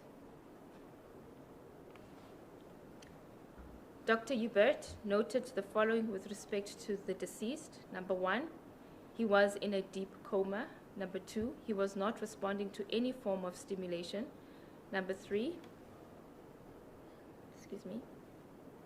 his pulse was feeble and his blood pressure could not be recorded. Number 4, his breathing was shallow and irregular. Number 5, his conjunctivae were very pale. Number 6, his left pupil was obliterated by a chronic scar and cataract. Number 7, his reflexes were absent. Why do you, These are the observations that he made. His pupil was obliterated by a chronic scar And cataract. and there was a dense cataract in the left eye. Correct, my lady. And further, he noted that the reflexes of the deceased were absent. Dr. Hubert observed X-rays which were conducted on the deceased and noted the following. Number 1, extensive skull fractures. However, there is no mention of the number of fractures and their extent. Number 2, fracture of the left elbow. Number 3, fracture of the right 9th rib. He further stated that it was not possible to ascertain whether there was an associated hemothorax or peritoneal hematomia. He further stated that besides supportive measures having been instituted, the patient demised. He, however, did not state the type of supportive measures which was instituted, and neither did he record the time of death. According to medical journals, hemothorax or peritoneal hematomia is defined as a collection of blood in the pleural cavity, most commonly occurring following chest trauma. Based on the statements of the 3 medical practitioners, we submit that a number of discrepancies can be highlighted. Firstly, Dr. Hubert, who observed the fractures on an X-ray, noted only one injury on the right rib, namely the 9th rib, whilst both Dr. Gregerson and Dr. Van Zyl stated that both ribs of the deceased were fractured. They do not, however, elaborate on the extent of the injuries and how it is that they were able to observe these fractures. Secondly, Dr. Hubert does not make mention of any lacerations on the head of the deceased, whilst Dr. Gregerson makes mention of 3 lacerations, and Dr. Van Zyl refers to multiple lacerations without indicating an exact number. Thirdly, Dr. Hubert does not personally mention the fracture, does not specifically mention the fracture of the base skull. He only refers to multiple fractures. Both Dr. Van Zyl and Dr. Gregerson concluded that the deceased had a fracture on the base of the skull because he was bleeding from the right ear. None of these observations were made by Dr. Hubert, including bleeding from the right ear. We pause to mention that as a neurosurgeon who is a specialist when it comes to skull injuries, this fracture at the base of the skull should have been noted by Dr. Hubert. At the very least, the bleeding from the right ear. We are left wondering why this injury was not noted by Dr. Hubert, to the extent of wondering whether this fracture was indeed present. Fourthly, Dr. Gregerson said that the deceased's left hand was fractured, but that aspect was neither noted by Dr. Van Zyl nor Dr. Hubert. She also mentioned an abrasion on the right parietal region, which was not noted by either Dr. Van Zyl nor Dr. Hubert. Both Dr. Van Zyl and Dr. Gregerson noted a laceration on the lower right leg of the deceased, but this aspect was not noted by Dr. Hubert. Number 6, on the record, Dr. Gregerson noted bruising, although it is not clear where she saw the bruising. Dr. Van Zyl noted bruising on the dorsal part of each hand. This aspect was not noted by Dr. Hubert. Number 7, the clinical observations made by Dr. Hubert were not noted by Dr. Gregerson, and it is not clear whether she was present when Dr. Hubert examined the patient. The only injury which all 3 doctors noted without contradiction is the fracture of the left elbow. although Dr. Van Zyl referred to it as a fracture to the ulnar proximal end. We pause at this stage to submit that it is curious as to why Dr. Hubert, who was the last person to have seen the deceased alive, was never called to testify and to place on record the exact measures he undertook to save the life of the deceased. We are informed that he was especially called to attend to the deceased based on what can only be assumed were his specialized skills. However, we are none the wiser as to whether he even bothered to administer those skills onto the deceased. We now move on to the evidence of the police personnel. As stated earlier, 2 policemen submitted written affidavits. Detective Sergeant Charles Barend Petrus Lewis, whom we shall refer to as Lewis, and Andries Paul Berger, whom we shall refer to as Berger. Only Lewis was summoned to testify at the 1967 inquest, and we proceed to present a summary of evidence of both policemen. The summary of evidence of Detective Sergeant Charles Barend Petrus Lewis. My lady, his statement is on pages 472 to 473 of Exhibit D. He testified that he started investigating the matter on 22 July 1967. He read his statement into the record, which was then submitted as Exhibit D. According to his statement, both he and Detective Sergeant A.P. Berger of the South African Railway Police went to the scene of the accident on the Umvoti River Bridge with the locomotive driver S.A. Latachan, whom we shall refer to as Latachan, on 24 July 1967.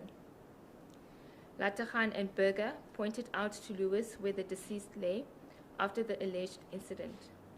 Latachan further pointed out where the front of the locomotive engine was when the deceased entered the bridge, as well as where the rear of the van attached to the locomotive came to a stop after the accident.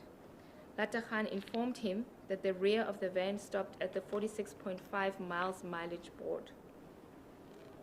He noted down measurements between various points, which he illustrated on a sketch plan as well as a key to the sketch plan. He stated that the bridge was a straight bridge which measured 963 feet, that is approximately 293.5 meters long, with no obstructing structures. He stated that there were people working on the construction of a new bridge to the west, which was about 100 yards, that's approximately 91 meters away from the scene. However, none of them saw the alleged accident. Further investigations indicated that the deceased left his store at 10 a.m. in the morning, stating that he was headed to his sugarcane plantation.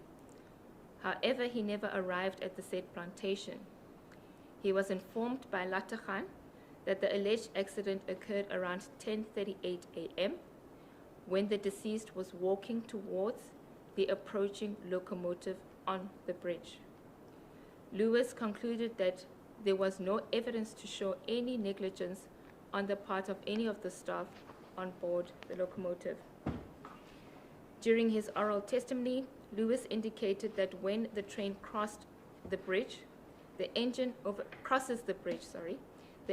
overlaps the steel footplate, which is often used by pedestrians, by 10 to 10.5 inches, that is approximately 26 centimeters.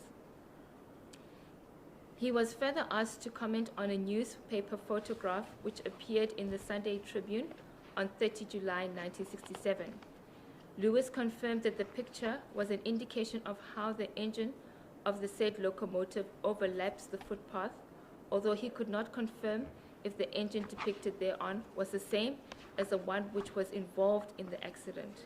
Is that in reference to the subsequent pages? His statement, his affidavit ends, which was submitted here as T4. His affidavit ends on 473. And thereafter, we have a sketch plan that is incomplete. And then, so now, with reference to which aspect are you now making submissions? I'm just summarizing his evidence, my lord, both written and oral. There's oral evidence. I just have to find the exact location of the oral evidence, my lady. I apologize for that. If I may come back to that at a later stage, Yes, I will indicate to the court where it appears. So his oral testimony, he indicated that when the train crosses the bridge, the engine overlaps the steel footplate, which is often used by pedestrians, by 10 to 10.5 inches, which is approximately 26 centimeters.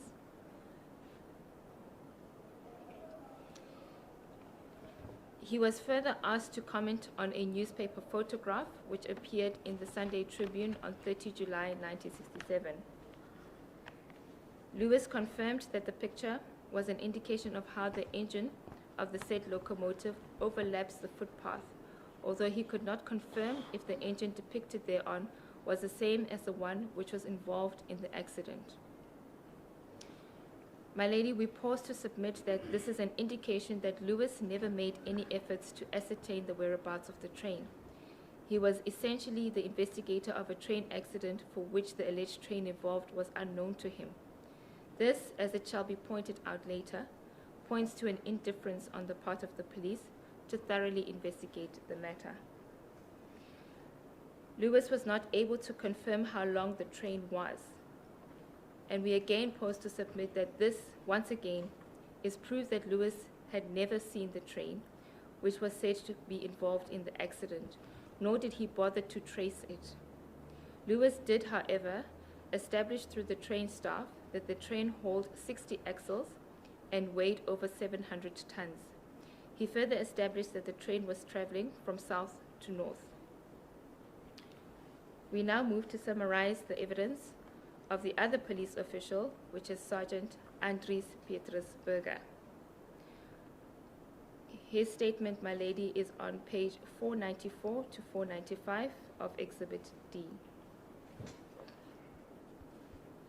On 21 July 1967, he was on duty at South African Railways Stanger Station when he says that he received a call from one Steyn, who was the station foreman of Gledhow Station.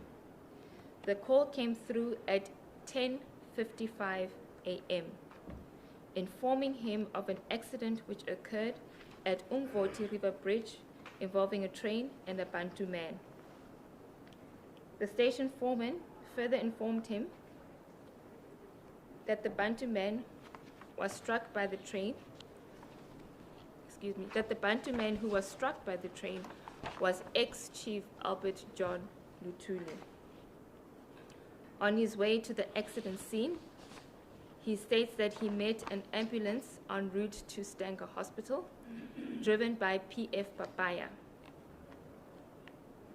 He further states that he and someone else, whom he does not mention by name, were informed by the said ambulance driver that ex-Chief Luthuli was being transported to the hospital.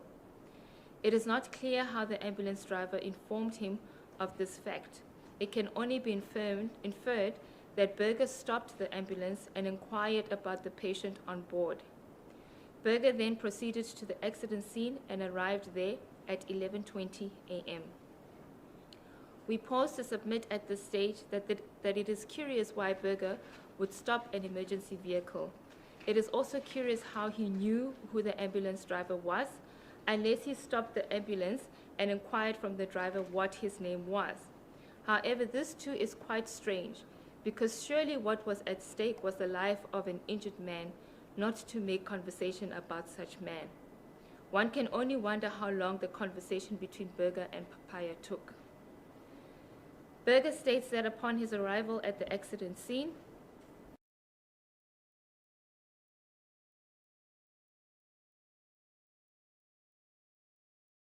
he was also told that the deceased's head was next to the rail where there was a large pool of blood. It is not clear who at the accident scene informed him of this.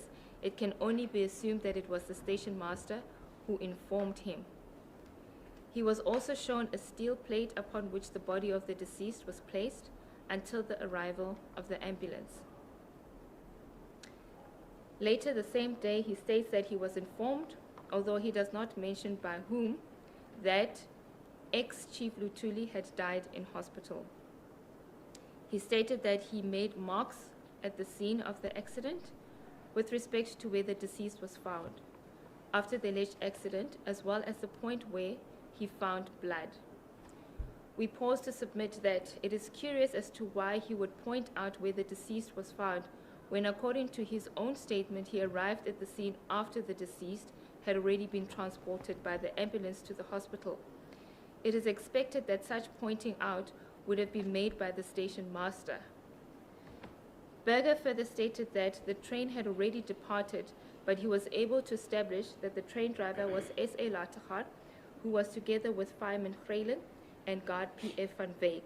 He stated that he could not locate anyone who witnessed the accident. On 24 July 1967, Berger went to the scene with Lewis and pointed out the points which he had marked on 21 July 1967. We pause to submit that it is curious why the station master, Van Veek, Greyling, and the station foreman, Steen, were not present to make the pointings, in light of the fact that these were the people who were present at the scene. We now move to highlight improbabilities, inconsistencies, and aspects of gross negligence inherent in the statements of Lewis and Berger.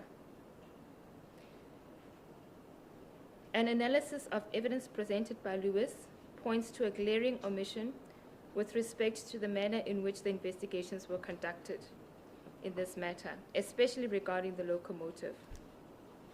Firstly, there is no indication whether the station master was interrogated with respect to the reasons behind the train driver and his staff having left the accident scene before the arrival of the ambulance and police.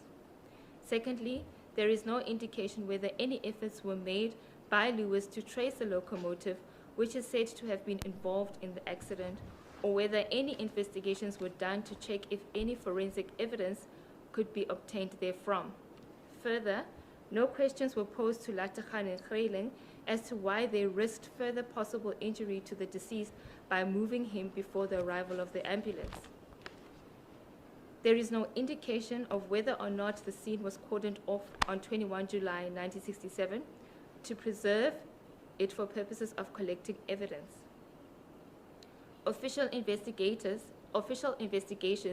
relating to the scene were only done on 24 July 1967, that is 3 days after the event. There is also no indication that the bridge was closed off by the South African Railway between 21 and 24 July 1967. Therefore, the probability of the scene having been contaminated during that period is very high. The likelihood of forensic evidence being present at the scene on 24 July 1967 was close to nil. As was evident during these reopened inquest proceedings, the scene was contaminated, albeit not intentionally, by persons such as Elliot Mumalo and his brother-in-law Mabaso when they went to clean the blood of the deceased. Clearly, the scene was never cordoned off. There is no indication that an investigation into the track conditions was ever done, nor of the train which was alleged to have been involved in the incident. This information would have been crucial in assisting the court to determine a possible cause of the alleged accident and identifying potential contributing factors such as mechanical failures, human error, or environmental conditions. It is submitted that accident scene preservation by the police is important for purposes of ensuring accurate evidence collection. Maintaining the integrity of the accident site allows for proper analysis of physical evidence, witness testimonies, and potential contributing factors. This meticulous approach is vital for establishing liability and potentially preventing similar accidents in future. No proper accident reports were compiled by either the South African Railways or the police in order to provide detailed accounts of the accident. No efforts were made to trace the train to ascertain whether there was any damage thereto, and the only photographs that were taken by Lewis was on 24 July 1967. No photographs were taken by Berger on 21 July 1967 as the first policeman on site. The absence of photos of the scene from 21 July 1967 therefore resulted in a situation where it was not possible to ascertain the impact of the alleged accident. It begs the question, therefore, how it is that the inquest court in 1967 could have come to any conclusion pertaining to the death of the deceased, when the inquest was littered with such glaring investigative omissions and/or gross negligence on the part of the police. We submit, however, as it will be elaborated on later, that none of these crucial investigative steps were embarked upon by the police because there was no train accident which occurred on the Umvoti River Bridge on 21 July 1967. Aspects relating to the measurements taken by Lewis can only be analyzed in conjunction with independent reconstruction evidence. Such evidence was provided in the current reopened inquest proceedings by Warrant Officer Brendan Craig Burgess of Crime Scene Management in Pretoria. His evidence will be outlined and juxtaposed against that of Lewis at a later stage during this address. The eyewitness accounts. According to evidence presented at the 1967 inquest, the only person who claimed to have seen what happened to the deceased is the driver of the locomotive, Stephanus Albertus Lategan. Two other persons who were on board with him on the locomotive, Daniel Lessing-Greling and Peter Francois van Wyk, stated that they did not see how the train struck the deceased. They did, however, submit statements and testified to their experiences on board the locomotive when it was crossing the Umvoti Bridge, as well as when it stopped just after the bridge. So in other words, they testified only about generally, Correct, my lady. instead of being specific to this particular so-called accident. Correct, my lady. For the sake of completeness and for cross-referencing at a later stage, we move to summarize the evidence of those who were on board the train. The train driver, Stephanus Albertus Lategan, the fireman, Daniel Lessing-Greling, and the conductor or guard, Peter Francois van Wyk. The summary of the evidence of the locomotive driver, my lady, his statement is on pages 504 to 506 of Exhibit D. In his affidavit, he stated that on 21 July 1967, he was the driver of a Class 15CA locomotive with model number 2045 and train number 332, which departed from Stanger at 10. Sorry, is it Exhibit It's D Exhibit D. or Volume D? It's Exhibit D, Volume B. Okay. B for Benny. Thank you, my lady. It's page 504. Page 504 Yes. to Which is 506. Exhibit V Correct, my lady. for our records. For our records. Thank you, my lady.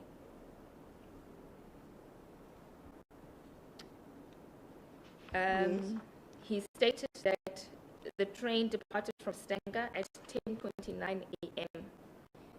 It was a goods train with 60 axles and weighed 767 tons.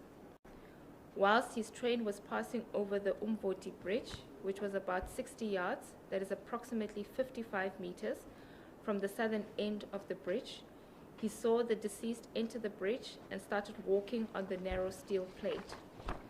Lategan stated that when he first saw the deceased, he was wearing a khaki-colored overcoat, and he sounded the whistle of the train when he saw the deceased enter the bridge.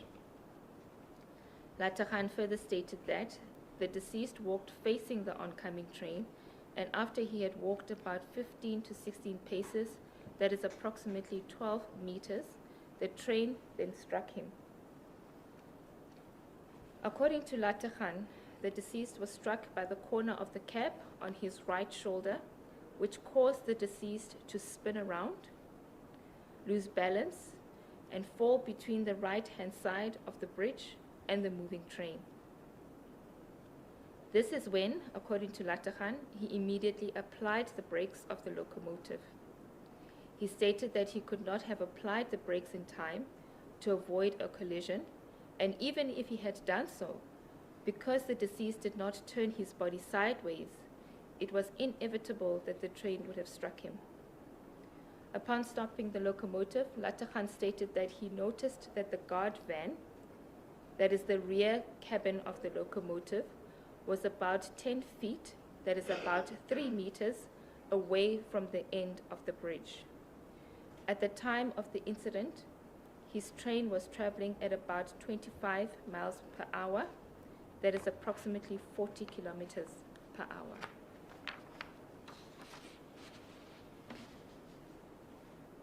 Upon stopping the train driver ran back to where the deceased was lying.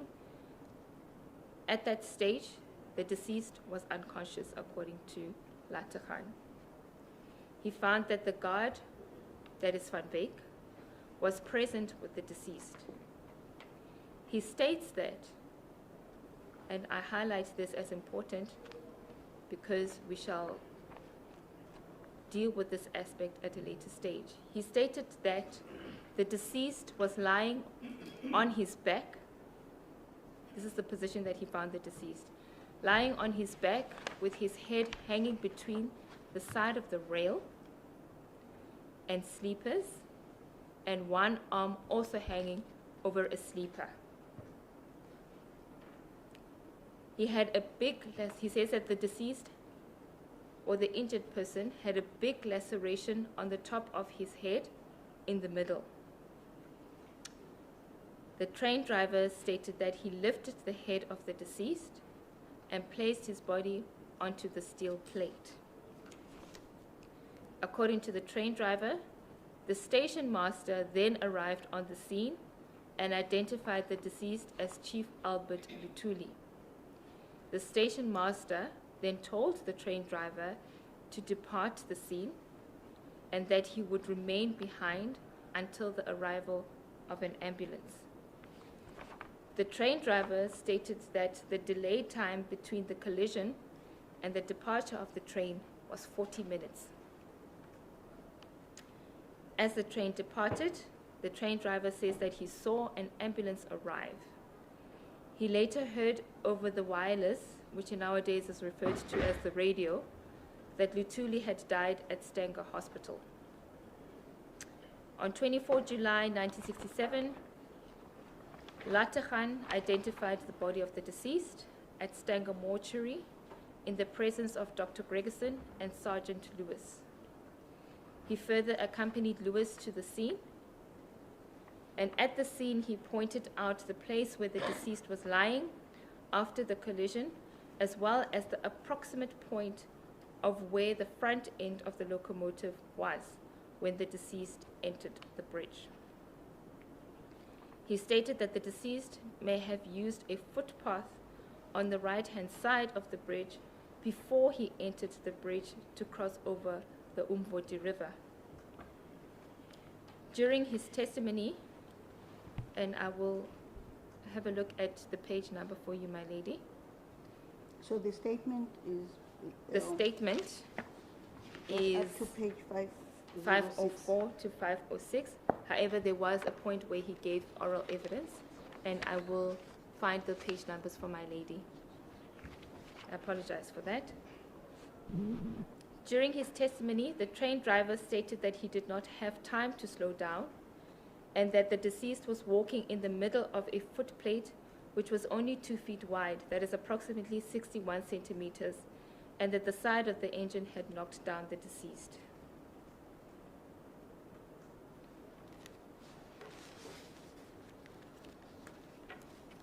Summary of evidence of the locomotive fireman, that is Daniel Lessing Greiling. His statement, my lady, is on pages 483 to 484 of Volume B, Exhibit D. 483 to 484. That's correct, my lady. In his affidavit, Daniel Lessing Greiling, whom we shall refer to as Greiling, confirmed that on 21 July 1967, he was on board the Class 15CA locomotive as a fireman or stoker, together with Latakhan, who was the train driver. He further confirmed that the said locomotive left Stanger around 10:30 a.m. He heard Latachan blow the whistle of the locomotive as the train was crossing the Umvoti River Bridge near the south exit of the said bridge. He stated that whilst the whistle was being blown, he could not see anything in front of the train on his side, which was on the left side of the train, even though he was looking outside his window all the time. We pause to submit a presumption that when he states this, it means that from the time the train left Stanger, he was keeping a constant lookout of his window. He stated that shortly after the whistle had been blown by Latachan, he, that's Greyling, then saw Latachan pull the brakes. At this stage, we also pause to highlight that the time interval of shortly is not explained by Greyling. When the train stopped, Greyling was the fireman. the fireman, correct, my lady. So he had his, according to his statement, he had been looking throughout from the time the train left Stanger. He said that he was looking out of his window all the time. Yes, that's why I'm saying. And yes, and the presumption that we have is that from the time the train left Stanger, he was constantly having a looking look out of the window. and his position is behind the driver. Correct, on the left-hand side, On the my lady. left-hand Yes, side. the driver would have been on the On right-hand the side. right-hand side. Correct, my lady.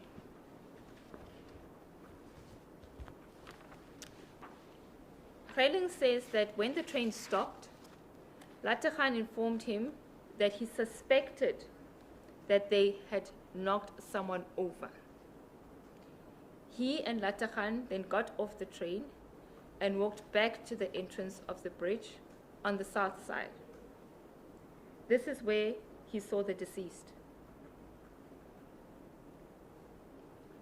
I'd like to draw my lady's attention to paragraph 4 of Greyling's statement. On that paragraph, Greyling stated that the deceased was clad in a khaki-colored jacket, pants, and a coat. The deceased had sustained head injuries and blood was coming out of his mouth. According to Greyling, the deceased, although unconscious at the time, this is the position that he describes of the deceased. He says he was lying on his back with his head directly on the track and his feet towards the railing side of the bridge. However, my lady, literally the following sentence, there is a contradiction in the description of the position of the deceased by Greyling, where he states that the Bantu lay with his body on the footplate. I'll come back to this. He's contradicting himself. He's contradicting himself, my lady. He stated that he assisted Latachan to place the deceased more comfortably on the steel footplate. We submit that in respect of his statement, wherein he stated that the Bantu lay with his body on the footplate, suggests that upon arrival, Greyling saw the deceased on the footplate in an uncomfortable position, and thus he and Latachan took the decision to place him more comfortably upon the said footplate. Greyling did not make mention of the guard having been on the scene when he and Latachan arrived. He only mentioned seeing the conductor or guard, that is Van Wyk, going towards Glenhouse Station. This is in contrast to Latachan having stated that upon his arrival at the site where the deceased lay, the train conductor was present. Greyling then stated that shortly afterwards, the station foreman and station master arrived on the scene. Again, the period shortly is not defined in seconds, minutes, or hours. Therefore, it is not clear how long afterwards were they joined by the station master and the station foreman. Further, Grelin did not state as to how long the station foreman and station master were with him in Latachan at the scene. Grelin stated that he then returned to the locomotive, but was then joined at a later stage by Latachan, although he does not state how long after he had gone back to the locomotive, Latachan joined him. Latachan then informed him that the person who was knocked down was Luthuli, whom he did not know. Grelin was of the opinion that the deceased should have seen the train and heard the tremendous sound that the train normally makes when it moves over a bridge. Further, he stated that it was a clear day and visibility was good.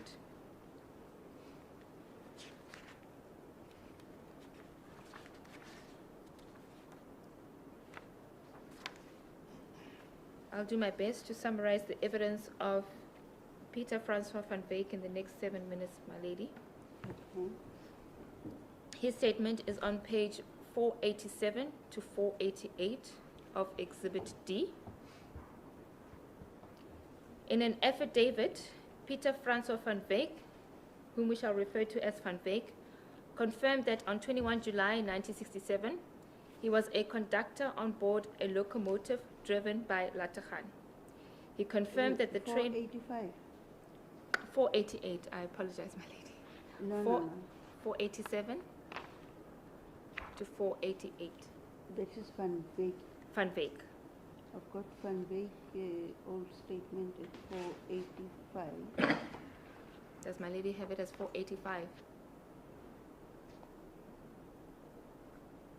Or is the Afrikaans version? Correct, my lady. And then there's the English version. Yeah. Thank you, my lady.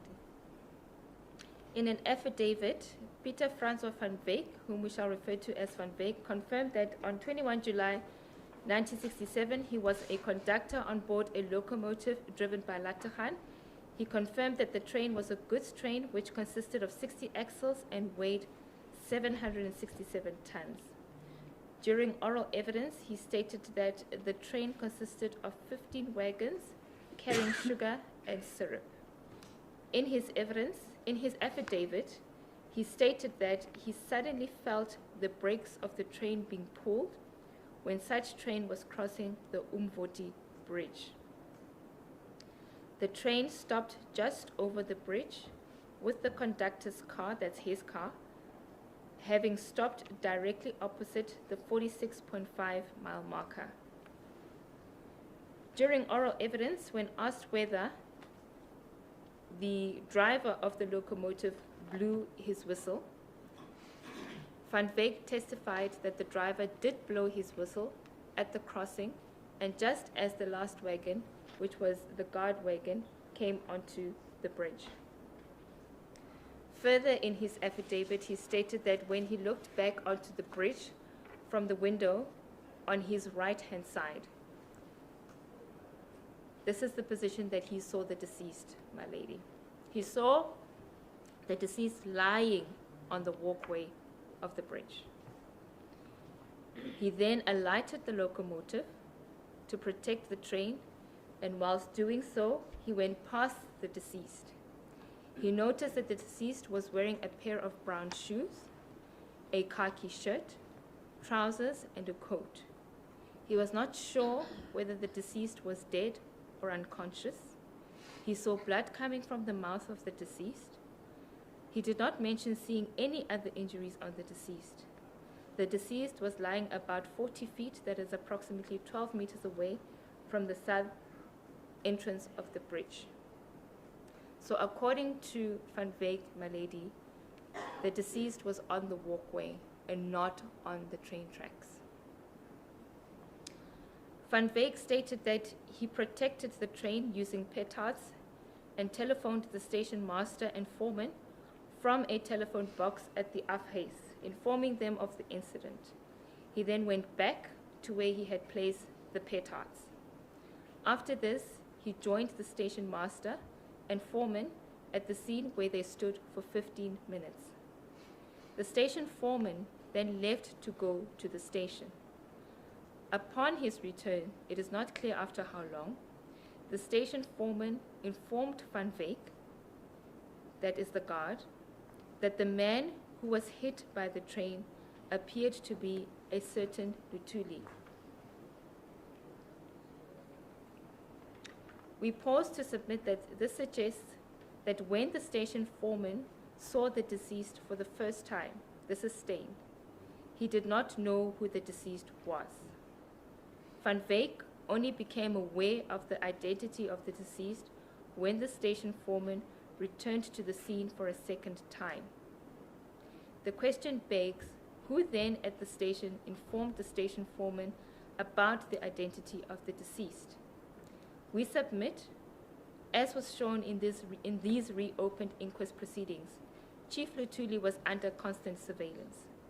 It is therefore submitted that the station foreman was informed by state agents who were constantly watching Chief Luthuli. These people were on a constant lookout for every move made by the deceased, and therefore we submit that they knew exactly what happened to Chief Luthuli on 21 July 1967.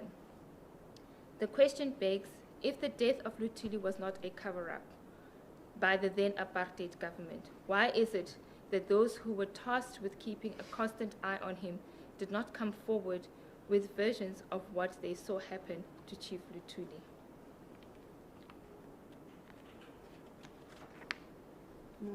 I don't quite get your last submission. What I'm saying, my lady, is that in these reopened inquest proceedings, witnesses in the form of Mrs. Velemina Luthuli and also by the Honorable Minister, former Minister Jeff Radebe, informed us how it is that Chief Luthuli was constantly surveyed. Yes, I get that. All the time. If he was constantly surveyed, So you're saying that why were these people not called besides in the first inquest? Besides not being called, my lady, why did they not come forward to the police and inform the police what it is that happened to Chief Luthuli? Because as people were constantly surveying him, surely they would have known exactly what happened to him. They would have seen his movements from the time he left home to the time when he went to the store. Those people who are holding him under surveillance, Correct, my lady. do you think they would have come and say, look, And that's the point. Because this is a cover-up. That's why they didn't come forward. oh, okay. But if it was not a cover-up, they would have come forward to the police. Apologies, my lady. They would have come forward to the police and informed them exactly what happened to Luthuli. So this builds on our argument that this whole incident was a cover-up. Okay. Thank you, my Yeah. lady. It is 3:30. I'm sure you can address me further on this. I must say I don't quite get it. That, like, say for instance, these people who are keeping Chief Luthuli under surveillance are SPs. Do you think they would have come forward and They say would- exactly what happened? They would not have come They would forward, not my have lady. come. They would not have come forward. But if indeed this was not a cover-up, and if it was in good faith, yes, it is known that Luthuli was under constant surveillance, and it is known that Luthuli was under banning orders. If they were acting in good faith, my lady, as policemen, as protectors of citizens in the state, they would have. That's the argument that I'm okay. proposing, my lady. Maybe we should adjourn at this point, Yes, or my you lady. want to complete? Is there anything that you want to add in respect of Van Wyk? I know it's still very early. You did indicate that later you will weigh his evidence against Correct, the my lady. evidence in the reopened inquest. It's just two aspects, and then we can adjourn, my lady. Yes, Thank thank you. you.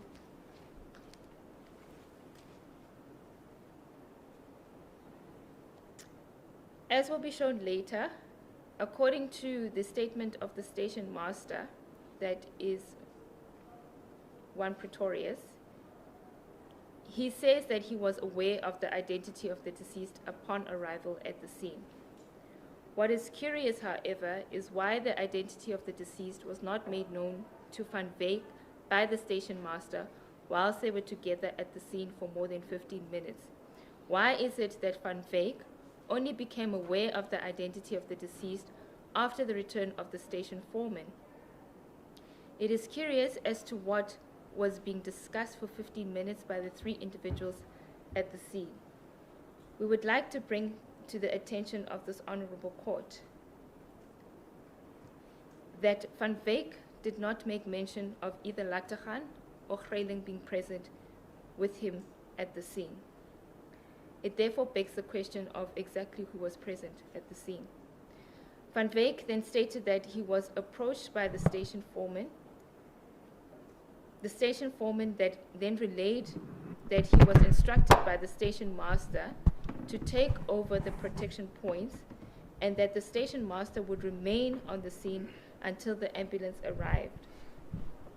It is not clear where and when this instruction to the station foreman was given, and it is not clear if Van Wyk had left the scene when this message was conveyed to him by Steyn, whom it is said was the station foreman.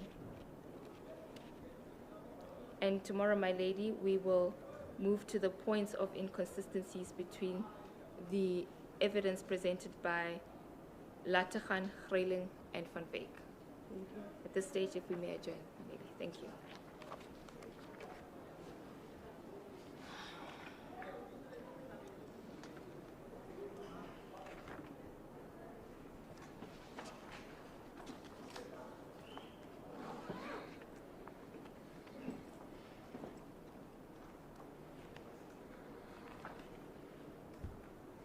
At this point in time, we adjourn until the 14th of October 2025 to continue with the presentation of the submissions by the prosecution team.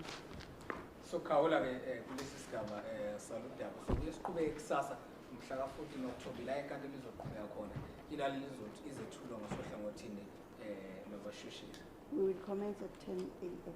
So qhubeka ekuseni ngehora leshumi naludaba. Thank you, Court.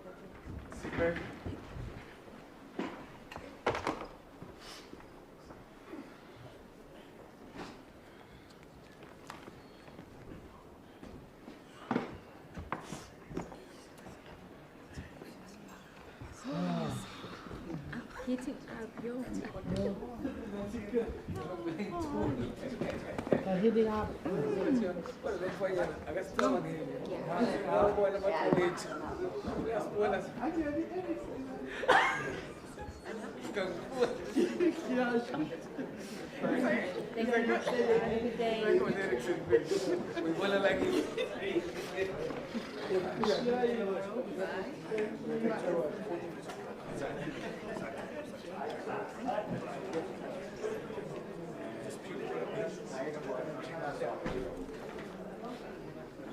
Hey, good.